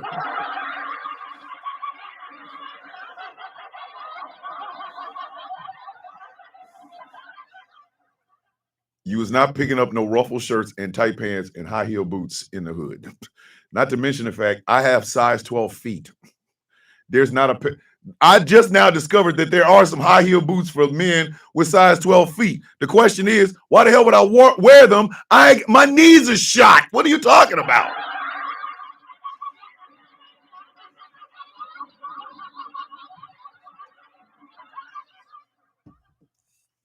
My sister took me to see Purple Rain. My big sister. That was something. My little young ass watched the whole film, trying to quote lines and shit. Like I had a intrinsic hatred of Morris Day for some reason. Like I didn't.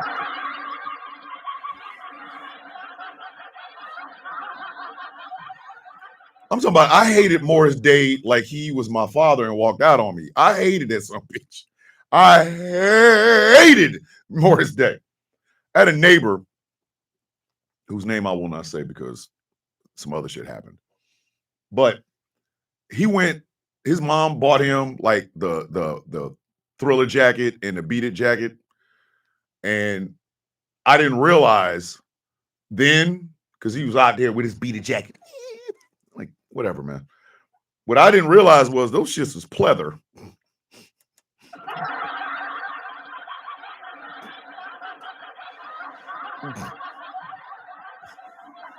Them shits is pleather. He was walking around here with some plastic leather ass Michael Jackson jackets. And I, as a grown adult now with enough money, I could go buy one of them things, but I won't because I don't want it. As a child, I was pissed off at his little bastard would come out with these 2 damn Beat It jackets like for Christmas.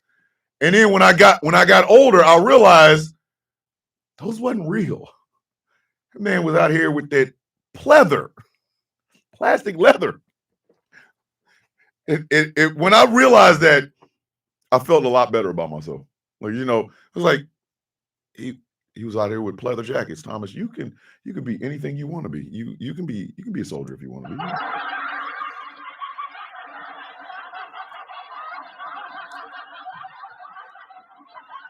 If he out there wearing pleather jackets, Thomas, there's nothing you can't do. Oh yes, took his yes, inspiration from Adam Ant. Yes, like come on, like Thomas, if you want to go to the moon, you can. He walked out of here boldly with a pleather jacket. You can do anything you want to, Thomas. You can.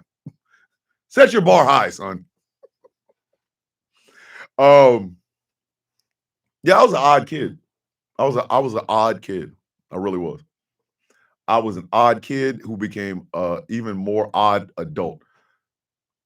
Wait a minute. Fun fact about me. The first time I saw that movie was 10 years ago. I just kept laughing. Angry, please tell me you did not see Purple Rain for the first time 10 years ago. Sir, don't do this. Angry. I'm a demand that you answer that question. Are you talking about Purple Rain, sir? If you tell me sir, if you tell me you only saw Purple Rain 10 years ago, there's gonna be some misunderstandings about your movie. You cannot have possibly have only seen that movie 10 years ago, Angry. Please put angry. Come on, Angry. Come on. He gonna get this work. He gonna get this work. He about to get this Angry. Please tell me you did not see Purple Rain for the first time 10 years ago. Please tell me that, sir. Hey, Angry. Hey, don't run, Angry. Rick. Get your Ric Flair. The first time I saw Purple Rain was 10 years ago. What the? You only saw it 10 years ago? Hey, yo!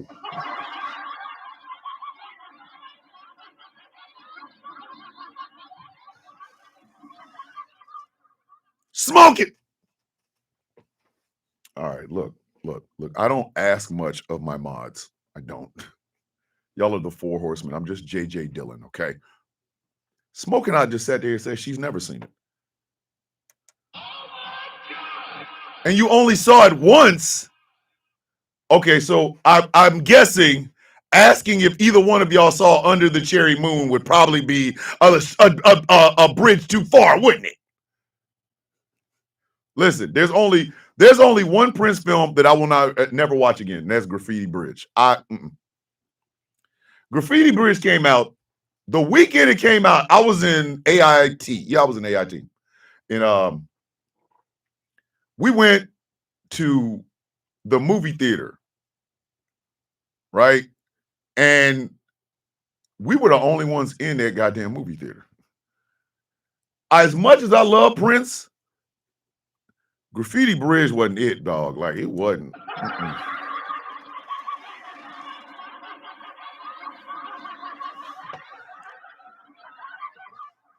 I was like, Purple Rain, oh my God, Under the Cherry Moon, oh my God, Graffiti Bridge. Hey, yo, hey, sir. Whoa, brother. Whoa. Now, you got too much dip on your chips. Sir.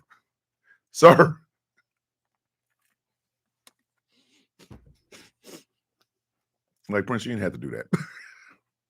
Talk about it's a sequel to Purple Rain. No, it's not. I know he said it. I'm telling you, it ain't.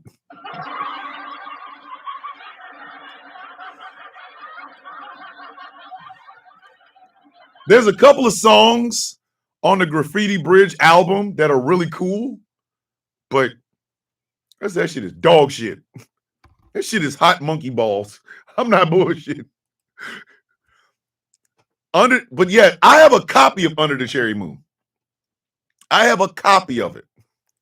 And me and my brother, listen, this is how bad. What's going on, Unapologetic? This is how crazy it was for me and my brother when Under the Cherry Moon came out. It was Under the Cherry Moon and Transformers the movie. I think these are the only two movies we wanted to do this with. We were going to go and check all of the coin boxes, the little coin things of every telephone we could find to see if we could get enough money to go see Under the Cherry Moon.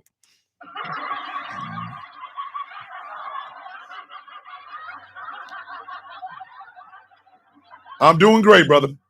Listen, Under the Cherry Moon was the first movie we actually tried to come up with a plan. And then by the time we actually had gathered up enough quarters and shit to go see the goddamn movie, it wasn't in the theaters no more.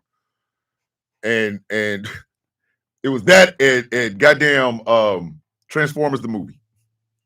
Only because they were like, Optimus dies. It's like, no! Spoilers for those who haven't seen the movie. Spoilers. But yeah. I was an odd kid. I was okay with it though. I was perfectly okay with it. Everybody else was into different shit.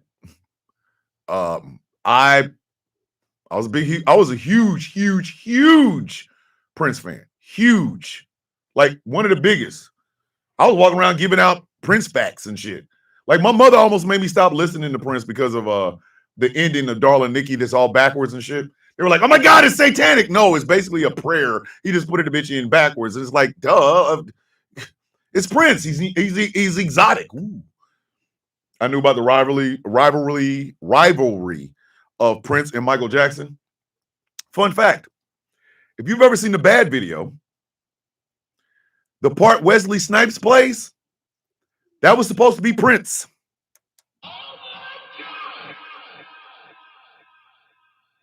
That was supposed to be Prince. Prince turned that shit down hard. Like, get that shit out of here. Right? Because, and he did an interview with Chris Rock and said this. He's like, that part, I love the way he was talking about it. Like, yeah, you know that part in the Bad video that Wesley Snipes played? Yeah, that was supposed to be me. And I was like, nah. Because I'm like, who you gonna be saying that to? Your buddy is mine. Who you gonna be talking to? Because you ain't gonna say it to me, and I'm damn sure ain't gonna say it to you. Who are you talking to? Like, and that's why he turned it down. Prince got embarrassed by Michael Jackson. It happened. Okay, it happened. So Michael Jackson is at a concert with James Brown, right? Michael gets up there, sings, does some dances. Michael tells James Brown to have Prince come up there. Prince is like, bruh, you not. How did you enjoy House of Dynamite? You know what, Chaos? We got to talk later. But Prince is like, how you gonna like bring me up here to embarrass me? So Prince went up there, got the guitar, started playing and shit, doing his dances and shit, and he got mad. And the impetus of their relationship was that. You know, and it was the weirdest thing because we never seen that beat was real. Dead ass. It was real. It was dead ass real. Playboy. Everybody got mad at Prince for not being on the We Are the World song because he said the song sucked. And in hindsight, he was right. I mean,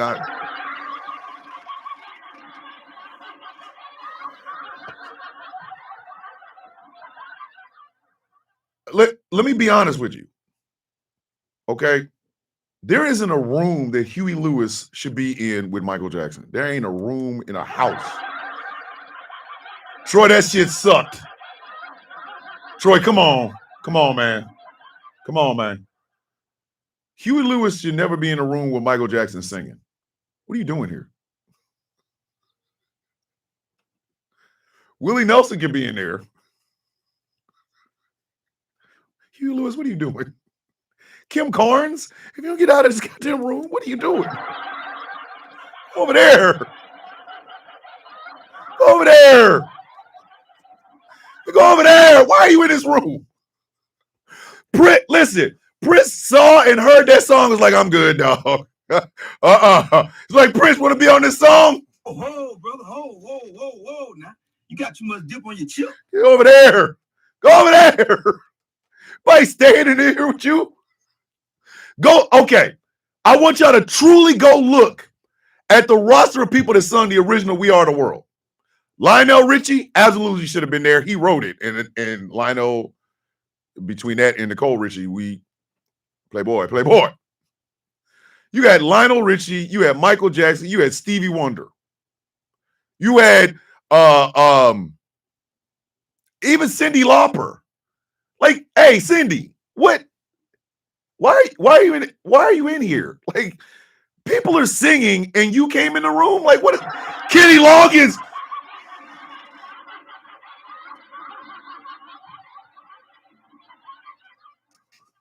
Let me tell y'all something. I love Cyndi Lauper. I don't want anybody to think I don't like her. I love Cyndi Lauper. Hey, sunshine with your beautiful self. Mwah. Let me tell y'all something. I love Cyndi Lauper. You ain't supposed to be in a room with Taz. I mean, not Taz. With Michael Jackson. LaToya Jackson was in there. Why are you in this room?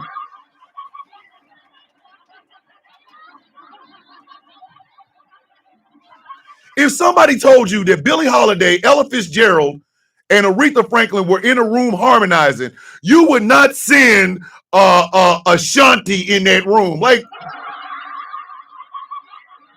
you can't sing in there. Do you know what's in there? Like, that door would be like Jigsaw from the Saw movies. I want to play a game. I have Aretha, Ella Fitzgerald, and Billie Holiday singing in a room. You, Ashanti, are standing at the door. Do you open it and get embarrassed, or do you walk away and be a bitch? You must choose. Like, get the what?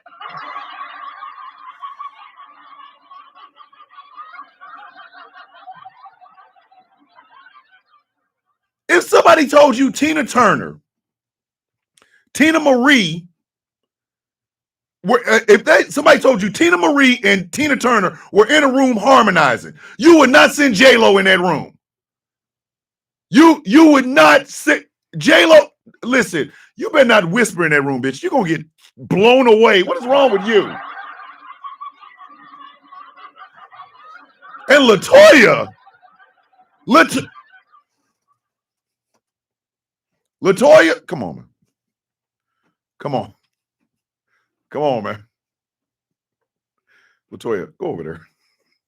Go over there. Ma'am. He needs some milk. You need some milk. Go over there. You ain't supposed. Prince saw the lineup, was like, I'm good.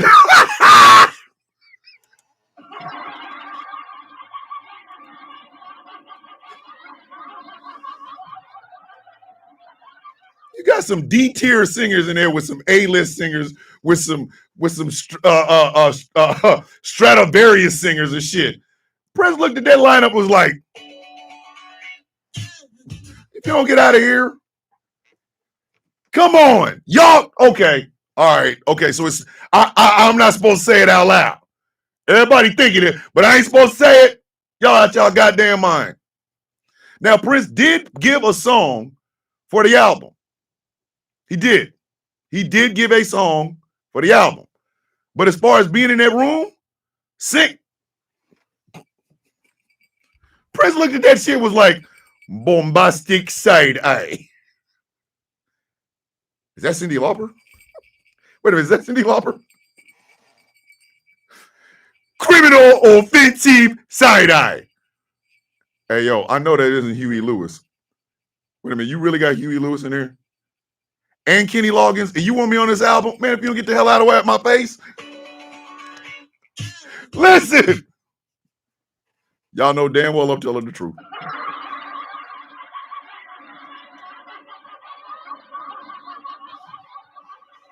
Y'all know it. Y'all know I'm telling the truth. It was for Africa, Thomas. I thought it was an interesting turnout, especially since it was after the Grammys. Edo, it was. But honestly, they could have been. There are better ways to do it. There are better ways to do it. Like some of the. Hold on. Wait a minute. Samantha. See, Samantha is necessary to the game. Why was Dan Aykroyd in that room?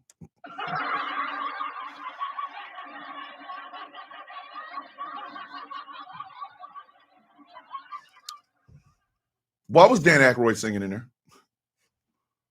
What? The blue? No. Smoking hot? No. No. No. Into the FO? No. The Blues Brothers. Man, he's a comic. Come on, man. Come on, man. And listen, Smokey was in there. Poor Smokey. Bob Dylan can be in that room. Bob Dylan is iconic. Have I listened to all to Bob Dylan? No, but he's iconic. But Bob Dylan shouldn't be in the room with Huey Lewis anywhere. Like, why are you here? Dog. Even Bob Dylan looked at Cyndi Lauper, Kim Carnes, Huey Lewis, and Kenny Loggins like, bitch, are you for real right now? Are you here? Why are you here? Man, get out of here. I'm the only one who can say it though, right? That's all I'm saying. Hold on. If you see them rehearsing, Michael is giving them the Coco side eye. Yes! Because Michael knew this was bullshit. Mike, listen. Let me tell y'all about some beefs, some real beefs that ended up in music. We knew Michael Jackson and Prince. Prince looked at that room and was like, Kevin Bacon's in there. I'm going. I'm a.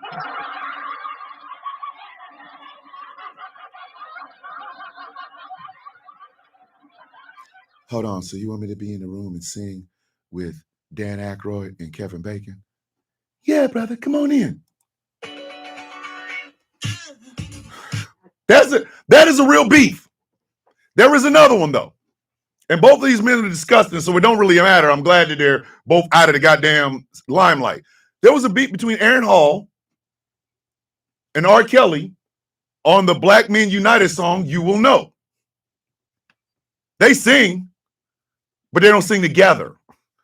They did a Black Men United on, I forgot what damn award show was. And all these black male singers, all of them, like that was a beautiful damn song. R. Kelly and Aaron Hall were not in it. They sung on the song, but they were not in the room. They never recorded together because they couldn't stand each other. Because, truthfully, R. Kelly stole Aaron Hall's whole everything. And that's funny because Aaron Hall stole it from me. I said what I said.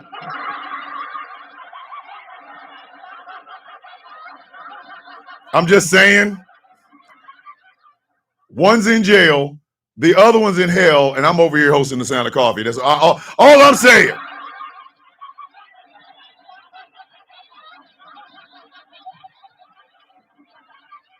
That's all I'm saying. That's all I'm saying. One's in jail, the other one's disgusted and in hell, and I'm hosting the Sound of Coffee. I guess I won. Ha ha! I guess I won. Yeah! Stealing my goddamn style. And then being disgusting with it. That's all I'm saying. That's all I'm saying. Hold on. No, Magpie said, I'm stealing that quote. It's true. One's in jail, the other one's in hell, and I'm hosting the Sound of Coffee. Who was the originator of the bald sexy man with the earrings, sexy man thing? Me. I invented it and it was by accident. I've told y'all. Hey, Miss Lyles, he is a one-hit wonder, but that one hit, I don't know if we can listen to that shit without like a court deposition and shit. Hey, Chaos. Listen, Seal sung that song "Human Beings." Listen, I'm glad I have this show now, because if I'd had this show back in the day, y'all have seen some embarrassing shit. I was singing "Human Being" by Seal in the probe with the moonroof open, the windows down, the damn system is blaring, and I'm singing this shit. I'm driving a goddamn car doing this.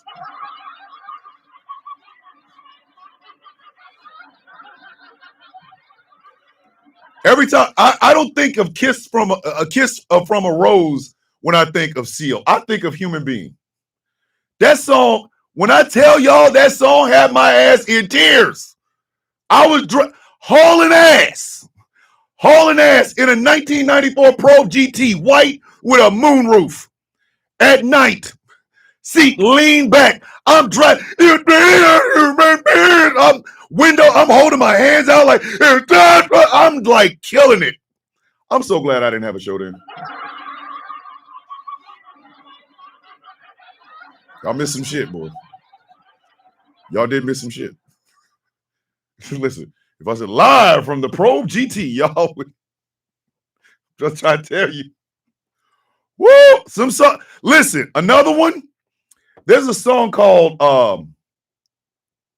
it's from a group called The Core. Hold on, let me find it because I know. Listen, it was on a wrestling soundtrack. Angry. Remember this? Hold on. Remember Core? The Angle. Hold on, let me see, because I got it. Oh, I got it. I ain't playing it because I'm not trying to get a damn copyright strike, but Angry remembers this because it was in WWE 2K something. Hold on.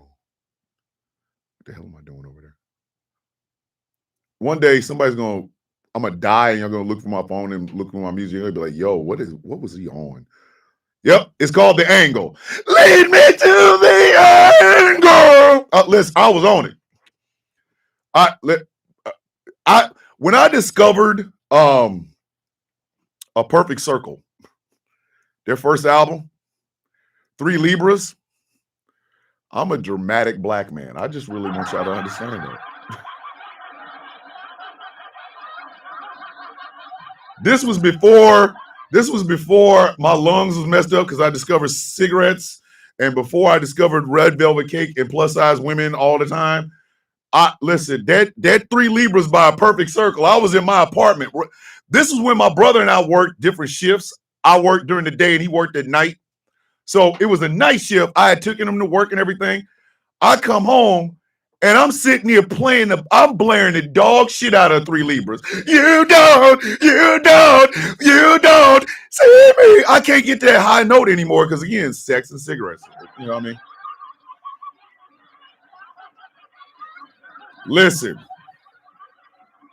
Listen. I sung that shit coming out of the shower one time. I am dripping wet, butt naked, singing "You Don't See Me."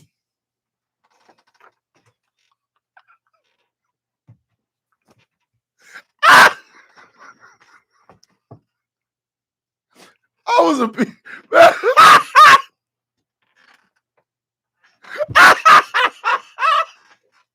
I was alone in an apartment, screaming.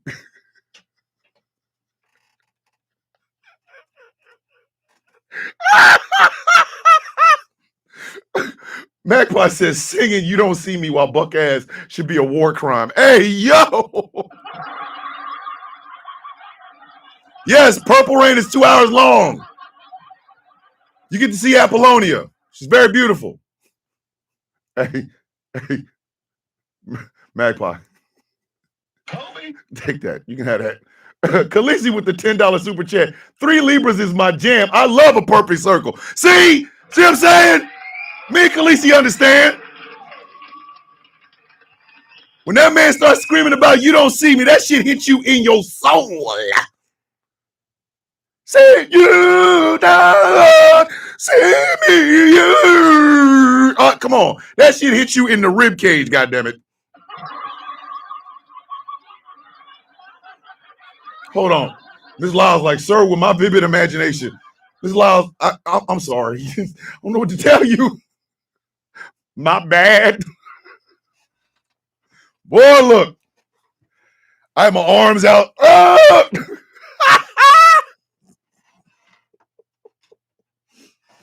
Oh my goodness. I liked Stain before the lead singer became an asshole. Fade is my shit too. Like, hold on. At 14, I snuck it in the movies to watch Purple Rain. I ain't sneak. My sister bought a ticket. Sneak, listen. Sneak, kiss my ass. We went in for real, for real.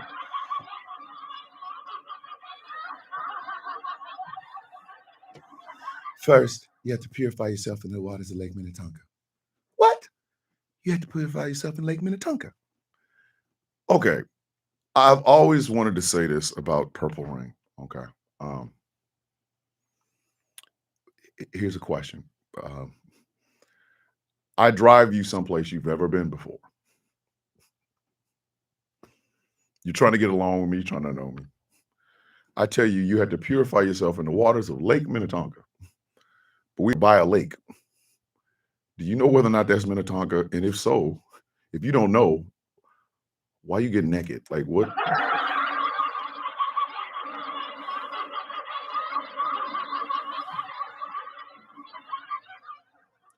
Why are you taking your clothes off? Is this Lake Minnetonka? I don't know. You got to dive in. No, I don't. Man, I'm gonna get on the back of this bike and we're gonna go back home so I can get a map so I can find out where Lake Minnetonka is. It's not. If a woman took my ass to a lake and said, you got to purify yourself in the waters of Lake Minnetonka, the first question I'm asking is this Lake Minnetonka? Because I'm not, be safe, Danny. Love you. See you tomorrow. Or not tomorrow, but see you Wednesday. Like, hell, I'm not jumping in that goddamn water. This ain't even a lake you want me to jump in. Because as soon as she gets out, after being buck ass, damn near buck ass, and then he goes, that's not Lake Minnetonka. Okay, bitch, we fighting. Like, so I'm gonna beat the shit out of you. You were shorter than me. I'm gonna beat the brakes off your ass. But I did as a kid. I thought that's how you got a woman. It's like you had to tell her to jump in some water. I didn't know I was.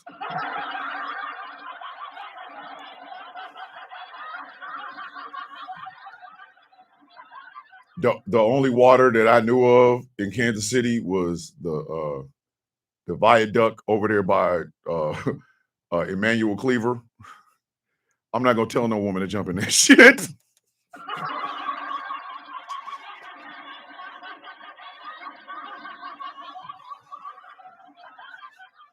You love me? Yeah, I do. You got to prove it. How? You got to purify yourself in the viaduct. What? You got to purify yourself in the viaduct. If you jump your ass in that water, I got to marry you after you get up. In where in the hell? You jumped in the viaduct, goddammit. You jumped off the Emmanuel Cleaver Bridge and jumped your dumb ass in that water. Come on, let's go get married. Oh my gods. That part kind of, I was like, yo, have a mining pool in Rolla. They call it something beach. That is a mining pool, Secret. Tell them people stop jumping in that shit before something bad happened to them. Jump your dumb ass. You got to purify yourself in the Aqualine. What? You got to purify yourself in the Aqualine. Jump off, come out blue. It's got 3 different types of infantigo.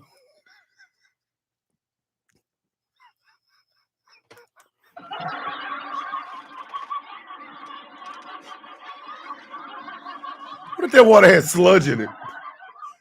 These are the questions that I had as a child. Yes, I was looking at this beautiful woman dump her ass in the water, but I was also asking dumbass questions like, did she even know that's the right lake? What if that's toxic sludge? What if he's trying to kill the bitch? Like, what if? Ask my older sister, she'll tell you. Ask my older sister, she will tell you. I asked them questions in the movie at the time. Like, is she died in that water and it wasn't even the right water? I know, Thomas. What if it had something in it? Thomas, just watch the movie. No, but seriously, what if she had what if that water had like feces in it? Why she dive in it? Why she get some clarification? Oh, it's just like, Thomas, shut your bitch ass up and watch the movie.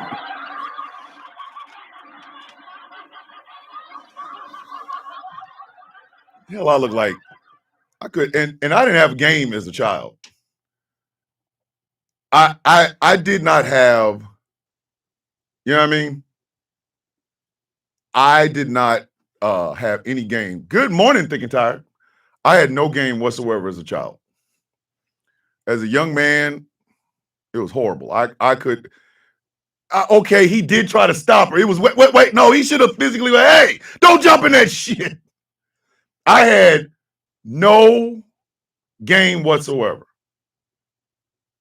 I have had no game as a kid. As a young adult, I had no game.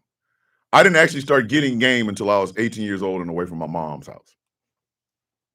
And that's when the infamous rayon pants and the patent leather shoes and the turtleneck in Texas weather. That's where all that came from.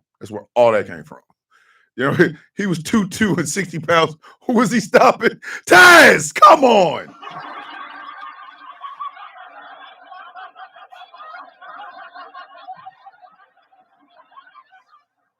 Taz. Go on and take that, man. Hold on. Amanda said, Thomas, we have lakes with actual piranhas in them. Listen, if Prince had made Apollonia dive in a damn lake with piranhas in it.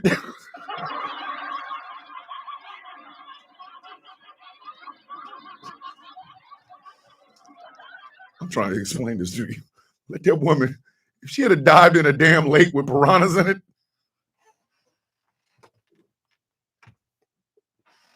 scene. That would have been the end of the movie.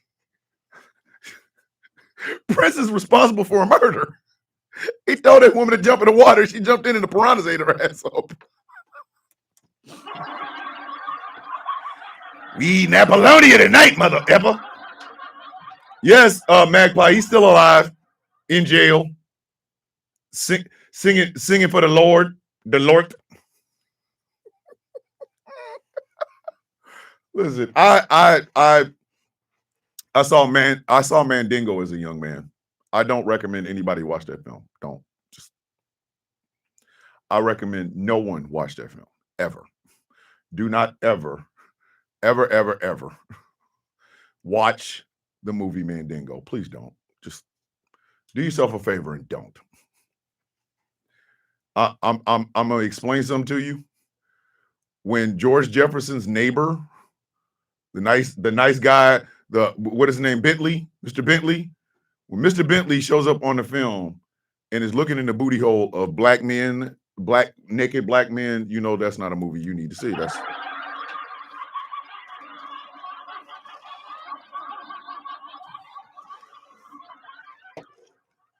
I think Mandingo was directed by the ghost of D.W. Griffith. That shit, you like, yo, that's Mr. Bentley. And he's sitting there looking at these slaves and they're all bending over and he's like, yo, son, hey, sir. Oh, brother, whoa. Now, you got too much dip on your chip. Way too much dip on that chip. And mind you, that's within the first 5 minutes of the film. It's all downhill from there. It had a former heavyweight champion and champion contender in Ken Norton, and just don't watch it. Just if somebody recommends Mandingo to you, they're not your friend. Just beat their ass. Just If somebody comes up to you and says, "Yo, we're gonna go watch Mandingo tonight," you need to look at them and go, He needs some milk. "You need some milk, sir. You need some milk." I reckon there are a lot of blaxploitation films I recommend. Let's Do It Again is where we get this from. Your mama still working in them $10 houses? And literally, my favorite line, and this is the crazy part. John Amos played for the Kansas City Chiefs. His son is named KC, right? And in the movie Let's Do It Again, his name is Kansas City Mac. You know, why did you two give me the ejectocito? I don't know. I wasn't there. But literally, his name in the movie is Kansas City Mac. Morning, Tenchi, mwah. And he gave us the best line, literally the best line out of the whole goddamn film. You got to bring ass to get ass.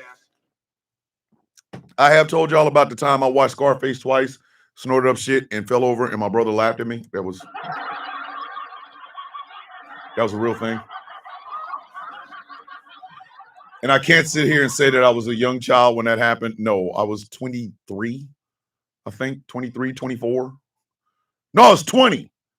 My God, my bad. Listen, I was 20. We had went to the library and rented Scarface because we had never seen it before. And towards the end, with the mound of, cocaine, you know what I mean?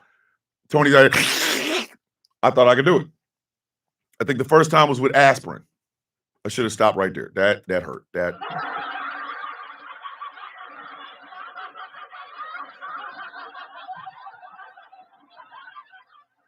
I did that shit and fell on the ground. My face was on fire.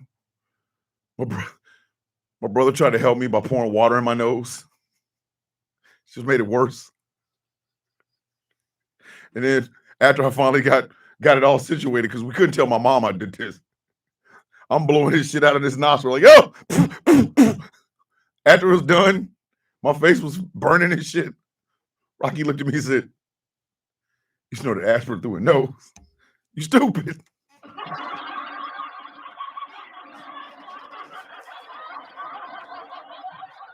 God damn it, it hurts. Like, Rocky, like, I know it hurts. It's stupid. Second time I rented it, I was like 23. No, I was 20. I was 20 something. I think we might have done it maybe, I don't know. Hey, yo, I was in my 20s. Did it a second time. Somebody said, I won't do aspirin. I'll do baking soda. Different product, same result, goddamn it. I don't think you're supposed to do that.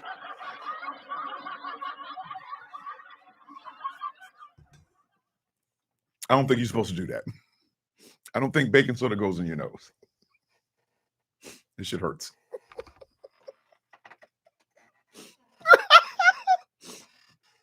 I think we might do you know what? That might be what we do on Patreon. A Patreon exclusive. We all sit and watch Under the Cherry Moon and talk about it. A lot of y'all haven't seen it. It's a great film. It's in black and white. They have great lines that come out of there.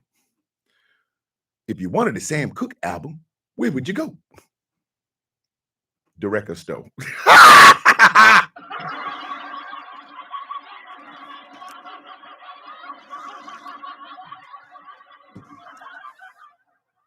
Never watched Scarface or The Godfather. Jamila! Ho, brother. Ho. Now, you got too much dip on your chip. What?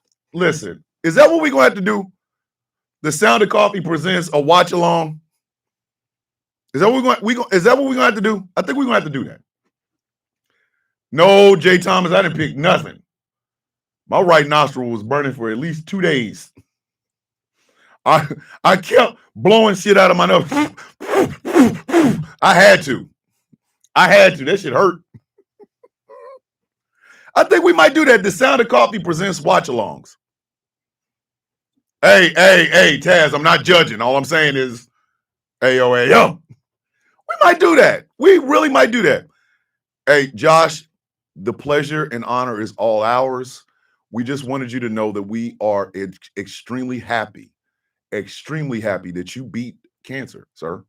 And that in and of itself is a miracle. and it's something to be honored and celebrated. That's what we do around here. When you were down, we are the ones that come in, and even if we don't do nothing but give you a message to let you know we're thinking about you, we do that. When you were up and you were celebrating, we celebrate for you. We don't celebrate, we don't individually celebrate anything around here, whether it's birthdays, whether it's anniversaries. I don't care. On the Sound of Coffee, you get the props. You will always get the props. All you can do is say it in the chat once, and if one of the mods see it, they'll let me know, or I will see it and I'll let everybody know. You deserve that love, my friend. We are so very happy that you're here. What it is.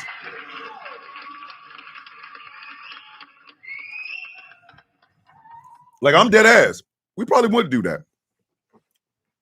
Like in the middle of the afternoon or something. Hey, we going to Patreon. We're going to watch this movie. Because I have to find out what the rules are to be able to stream it. Like if I'm streaming it behind a paywall, I think I might be able to do it. I can show the whole film. Nobody will say anything. But like if I try to show the shit on YouTube, YouTube will kill me. YouTube will bow at my ass. What did you just play the whole damn movie, sir? Listen. Hey, Annabelle, love you. Be safe. Okay? Be safe. Have a great day. And remember, you are loved. The Coffee Beans love you. I could probably stream it to Discord. Angry, you think we can stream it to Discord? We might have to do that. We might have to do that. Exactly. Because I think all of y'all deserve to watch the shit that I grew up on. Like, I'm telling y'all right now, we're not watching Hobbs and Shaw because Angry will kill me. Like, how you been, Clue Man? How you been? You fighting a good fight? That's all we need to know. What if you did it with pauses for conversation? Would that work on YouTube? I don't know. I have no idea. I have no goddamn idea. Key tip. Numb the nasal cavity. Amanda, I can't do that anymore. Like, I ain't sniffing shit. I have a hard time. Like, my ears all messy. You know what I mean? We might do that, though. We might actually do that. Just have a Discord hangout where we watch movies. You know what I mean? Hey, Obsidian Bear, don't say that out loud. Don't say that out loud. Let me explain something to you. There's the Gilbert I know. There's the Angry IT y'all know, and then there's Darth Angerless. Do y'all want the Discord to work? Come on, man. Are y'all sure y'all want the Discord to actually work, or do you want it to blow your goddamn phones up? If we watch Hobbs and Shaw and Angry says, I don't want to watch Hobbs and Shaw, and I say, we watching Hobbs and Shaw, and Chaos said, oh, we watching Hobbs and Shaw, and Darth Angerless will come out and go, then you watch nothing. You will watch nothing. I'm trying to listen. Angry is scary. Angry is a scary human being. That man know technology for real.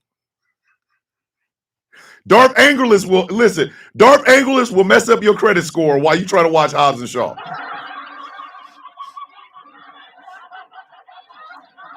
Two buttons and all of a sudden your credit score goes from 680 to 4. Listen, Darth Angerless will have your goddamn garage door opener messed up. For whatever reason, in the middle of the night, you're going to hear, is that the damn garage door? And you look over, your woman's over there like, why is my damn shit open? And then it's just, listen, Darth Angerless is somebody else. I don't know where that Sith Lord dude came from. I still love him, but that dude is scary.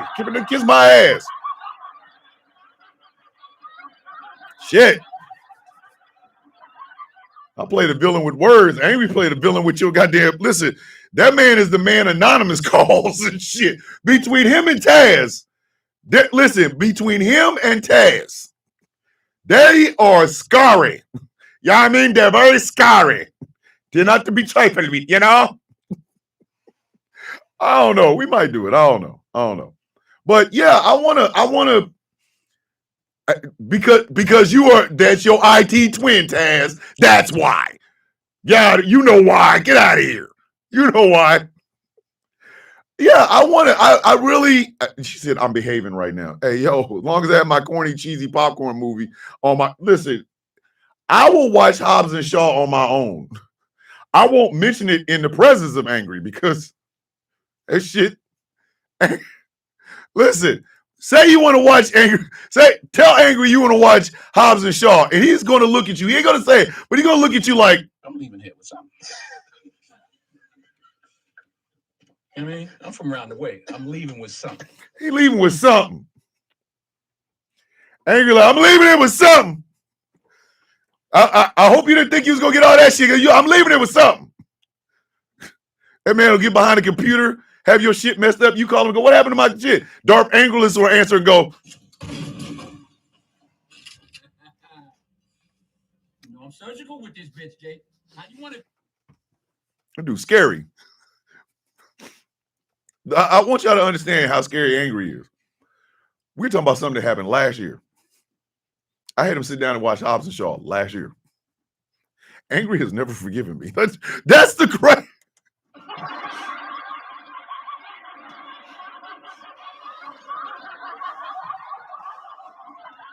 I have never gotten forgiveness for showing that man Hobbs and Shaw. Mind you, again, I want y'all to understand, I didn't take a kidney. I didn't steal his comic books. I didn't hit his mama. All I did was show him a movie with The Rock, Jason Statham, and Idris Elba, and that man has never, ever, ever forgiven me for it. Every time he come on the show, he be looking at me like, I'm leaving here with something. I mean, I'm from around the way. I'm leaving with something. listen, I'm willing to risk a few AO Playboy. Chaos said he's willing to risk it. Go on ahead. Not even Idris Elba and Jason Statham can make me watch that movie again willingly. Damn it, Samantha. Damn, Samantha. God damn. She's like, not willingly. I might watch it under torture techniques. Damn it. But yeah, I like sharing little insights and tidbits into my life before I became what I am now. It gives me an opportunity to kind of reminisce, and I want you guys to go. I want y'all to reminisce with me. I do. I realize now we are in a very tough time. All of us, whether we are in good economic health and we can take care of our families and shit, or we are struggling, we are all in a very tough time. And it's good to laugh. It's good to laugh. It's good to reminisce. Because y'all weren't always the work hard all the time, never have any fun type people. Y'all used to have fun. Used to be laughs, used to be laughter and smiles. Used to be able to joke and shit like that. Yesterday, we had our bi-weekly family meetup. And this time my brother Rocky showed up. And we gave my brother Rocky a chance to open up about things that were bothering him when we were all not talking. And I'm not going to lie, he had me in tears. He had me in tears. He had my sisters in tears.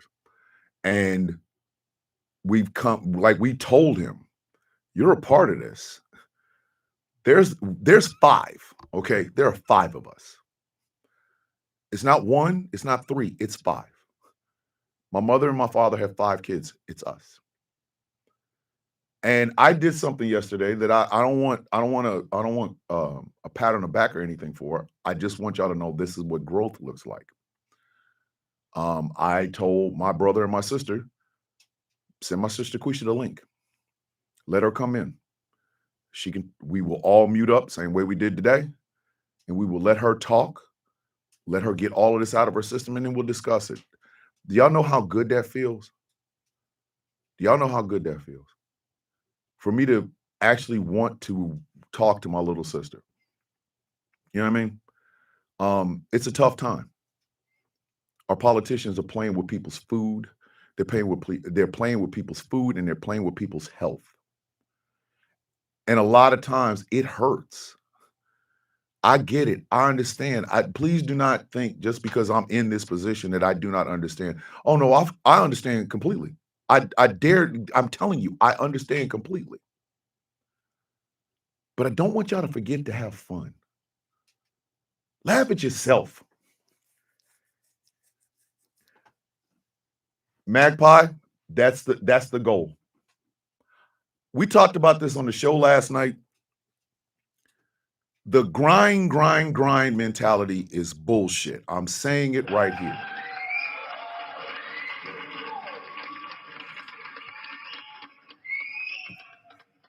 It depends on what you're joking about, McLovin. Just like it depends on what you fight for. I don't worry about people calling me racist towards white people because I know I'm not. And the people that need to hear what I say, they do. And I'm talking about them. I make no secret of this. I'm talking about you. The ones that know I'm not talking about them are the ones that are already doing the things that we were talking about in the first place. I don't worry about that shit. I don't. I am desperately trying to get all of us back to a place where we love life. And I'm going to be honest with y'all. Here's me holding my hand up. This is honesty because, again, this is the beauty of having a platform. I haven't been always honest with myself over my life. I haven't always been the person I want to be. I didn't take shortcuts. Please do not misunderstand me. I never took shortcuts, nor did I ever break the law. But I did lie a lot to myself. Which made lying to other people easier.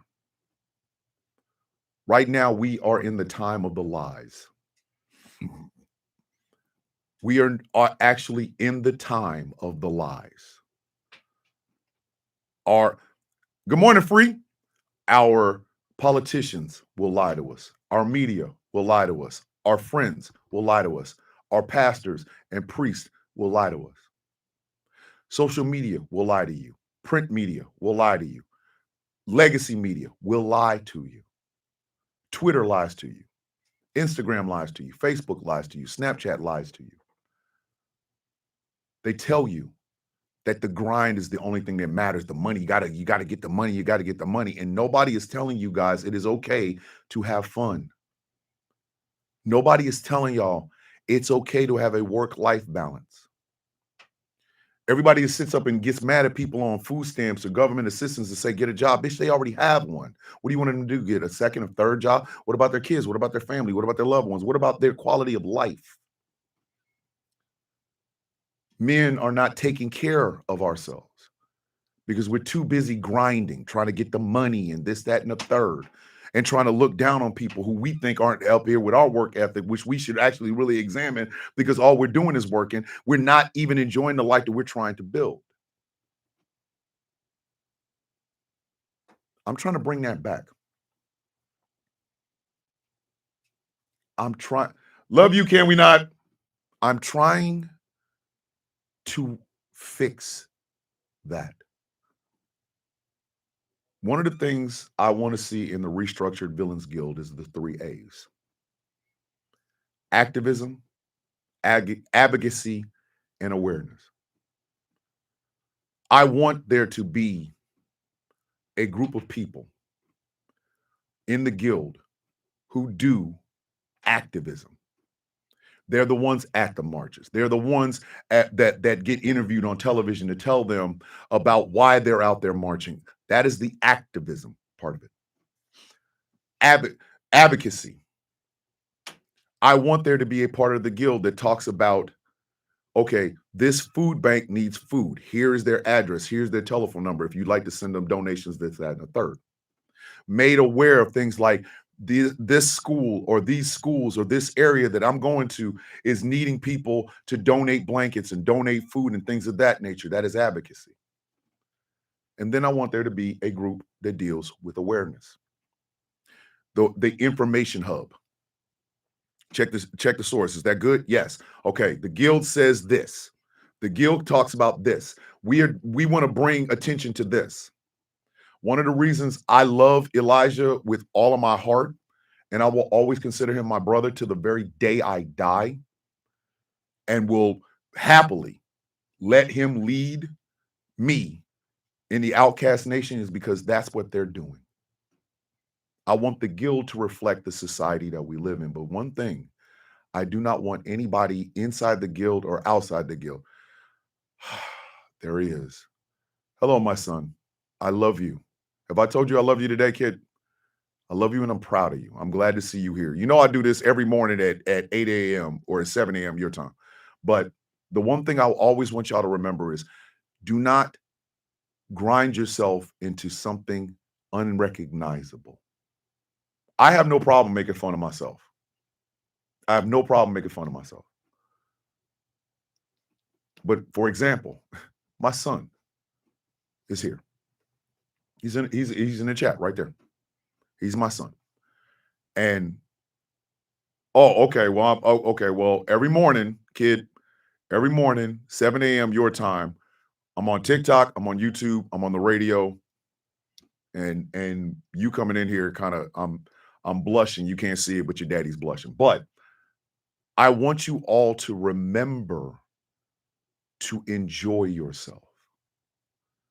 Don't grind so hard that you forget to live. Don't grind yourself into paste. Yeah, son, I want to introduce you to Taz, Chaos, Smoking Hot, Angry, Star, Candy Poo. I want to introduce you to the Coffee Beans. I want to introduce you to the Coffee Beans. Coffee Beans, this is my son. This is my middle son. He is the son of my heart, and he knows that. I don't want y'all to grind yourself into paste. While Washington plays with people's food, while Washington plays with people's health care, the stress is going to end up on you. It's going to end up on you. And I genuinely don't want that. Like, don't get me wrong. I'm a serious person. I wear that villain moniker with pride. But I also had to learn that I'm not in this world by myself. You know what I mean? I had to remember that.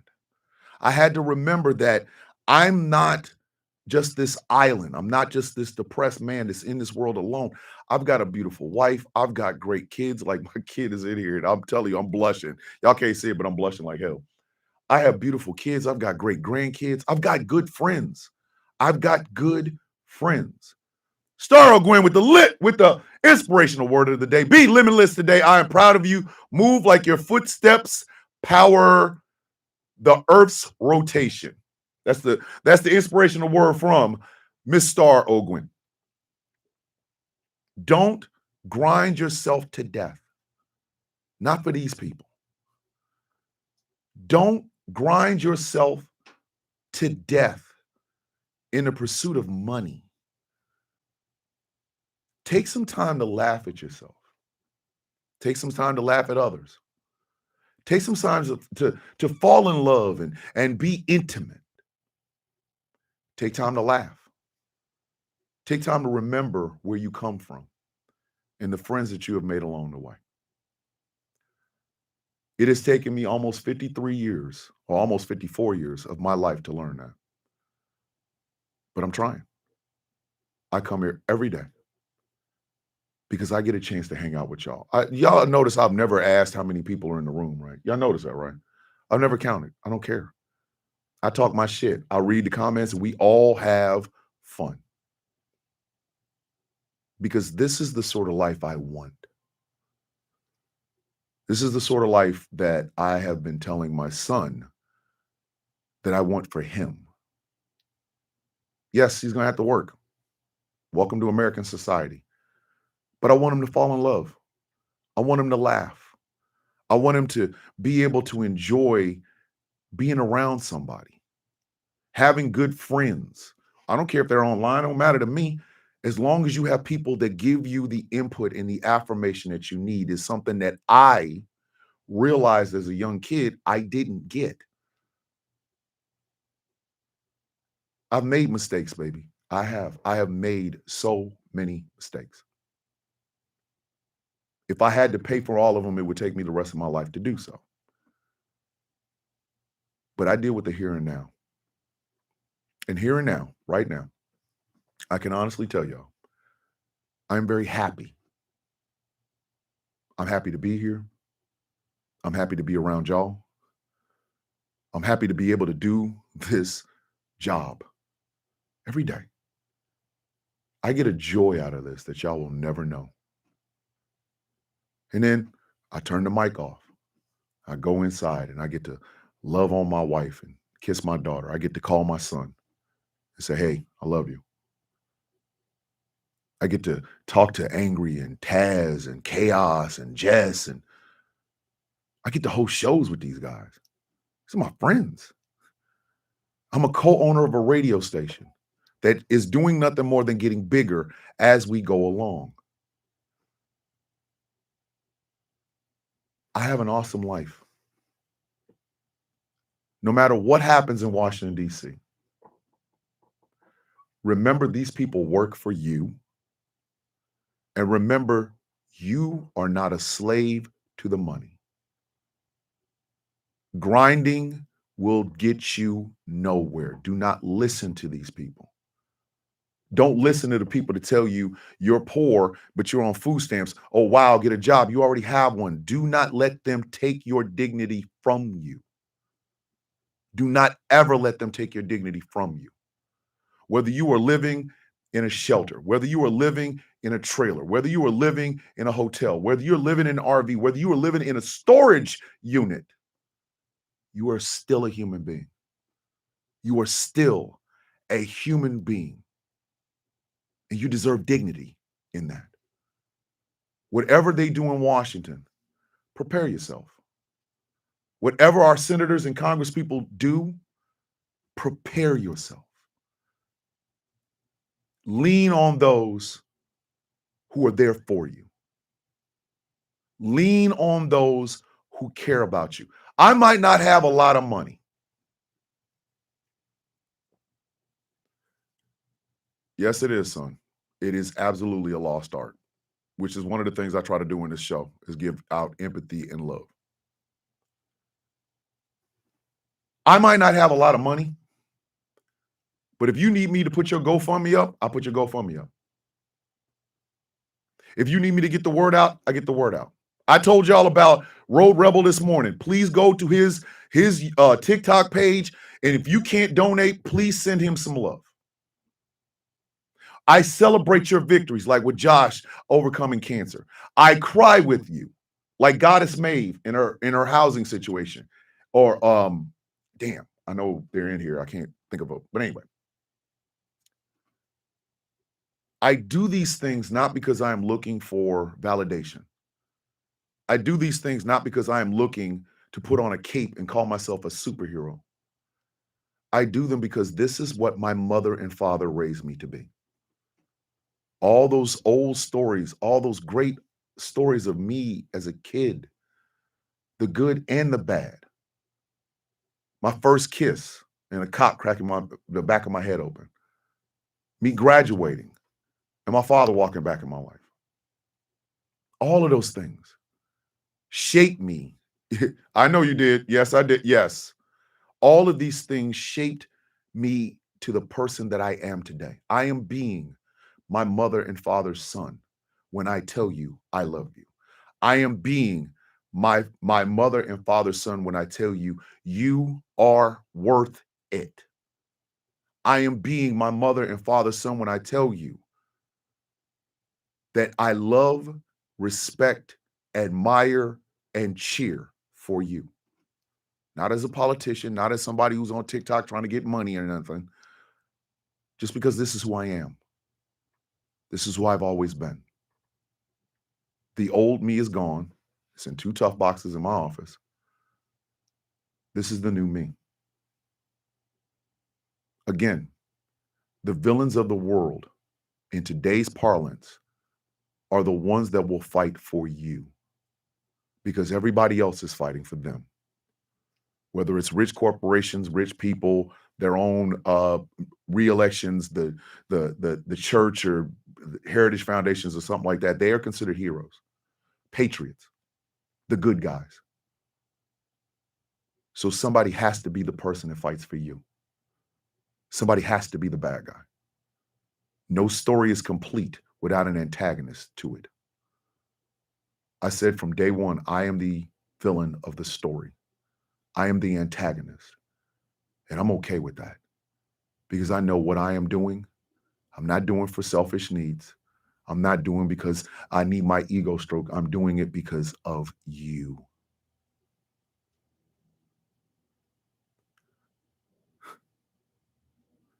And I love you for it. Oh my God. Chaos, don't, come on, don't do that. Don't. Marble, don't. We will talk later about the Christmas tree story. Don't listen to your Uncle Chaos, please. Don't do that. Don't do that. No, I'm not telling the story. We gotta go. It's over. It's past 10:30. This show's supposed to have already been over. Uh-oh, guess you guys won't get that story.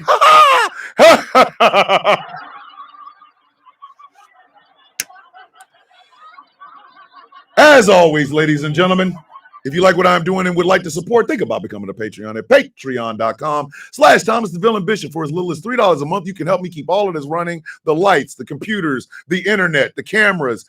This is all because of you. And like I said, we might start doing Discord only and Patreon only movie watch-alongs.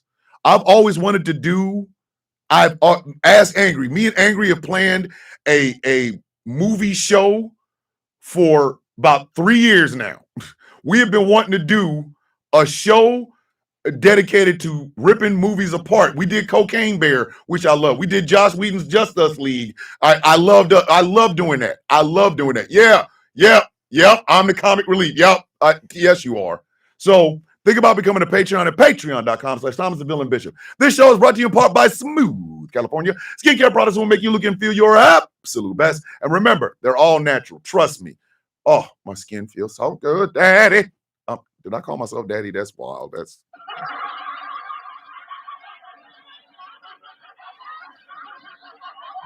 am I Kenny Loggins Jesus? What is this?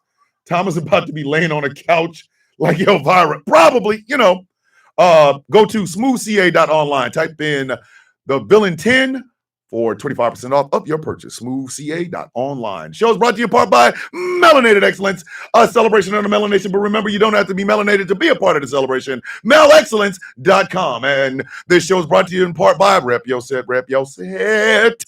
Something Black Made. Go to somethingblackmade.com. Check out some of the incredible apparel that they have on their website. I love that sweatshirt I got from Something Black Made. I'm trying to tell you. We could also stream the Twitch without. Thank you, Angry. I'm telling you, there are ways for us to do this. We can expand this. So go to somethingblackmade.com. Check it out. Finally, the show is brought to you in part by W Energy. Every morning, I get up. I take a little scoop of Grandpa's denture water. I know it sounds disgusting, but it tastes delicious. It kickstarts my day and gives me all the energy I need to get anything and everything else done. Go to w.gg, type in Thomas Bishop for 10% off of your purchase. w.gg. The Sound of Coffee Shop is open, it's running, and it's piping hot. I was told this week that there needs to be another Villains Guild hoodie. And Angry and I were talking about it. Angry sent over something. And I cannot wait to go ahead and put this on a shirt. I'm going to put it on a hoodie because, again, I was requested. They put it on a hoodie. I need another VG thing. It will be part of the Villains Guild collection. And as y'all can, I've already started on the Saint Swole Meat collection. Okay. I know ladies is out here salivating for the goddamn lion mane swole meat picture. Y'all, come on now.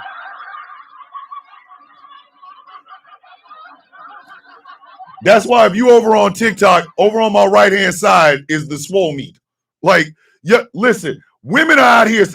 I'm trying to tell you, Somebody literally walked up. Well, I didn't say walked up, but they sent me a DM like, "Excuse me, when's the Lion Mane Swole Meat shirt coming out?" And I'm like, "Hold on, I got you.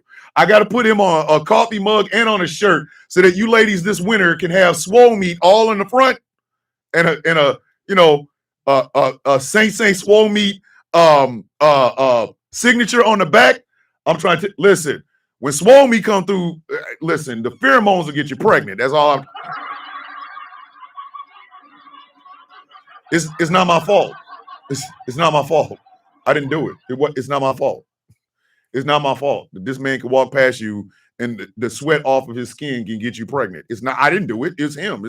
He's saying swole me. What am I supposed to do? So go to the Sound of Coffee, all one word, shop.fourthwall.com. What is it that we say every single day, kids? I'm going to speak to all of you, but I'm going to speak to my son individually. You will never know how proud I am of you. Through all of the things that you have been through, you have always been my light. You, your brothers, and your sister. I definitely could not have done half of the things that I did without knowing you were there. You literally saved my life. I understand I wasn't always great, and I apologize profusely for that. But there was never a day I didn't love you. And there was never a day I didn't care about you. There was never a day that I wanted to hold you in my arms and tell you how much I love you. I call all of my children the children of my heart because there's 4 valves in a heart. 4 chambers in a heart.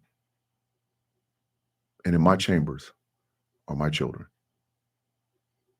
The greatest thing I have ever known in my life. No title has meant more. No honor has ever meant more. No amount of money has ever eclipsed being able to call myself a dad. And just know, son, there isn't a day that goes by that I am not proud of you. No father could be more proud of a son. There's an old comic book. It was the first meeting because Bruce Wayne was in an alternate universe and his father had become Batman. And Thomas Wayne said to his son before they separated, "You are the greatest gift this world has ever given me. That is you. That is you. Every one of you. I love you, son. Please never forget that." So what is it we say every day, kids? May your day be as sweet as the coffee in your cup. Ladies and gentlemen, boys and girls, children of all ages, my name is Thomas Bishop. I am known as the Villain, and this has been one wild ass misunderstanding and furniture moving Monday episode of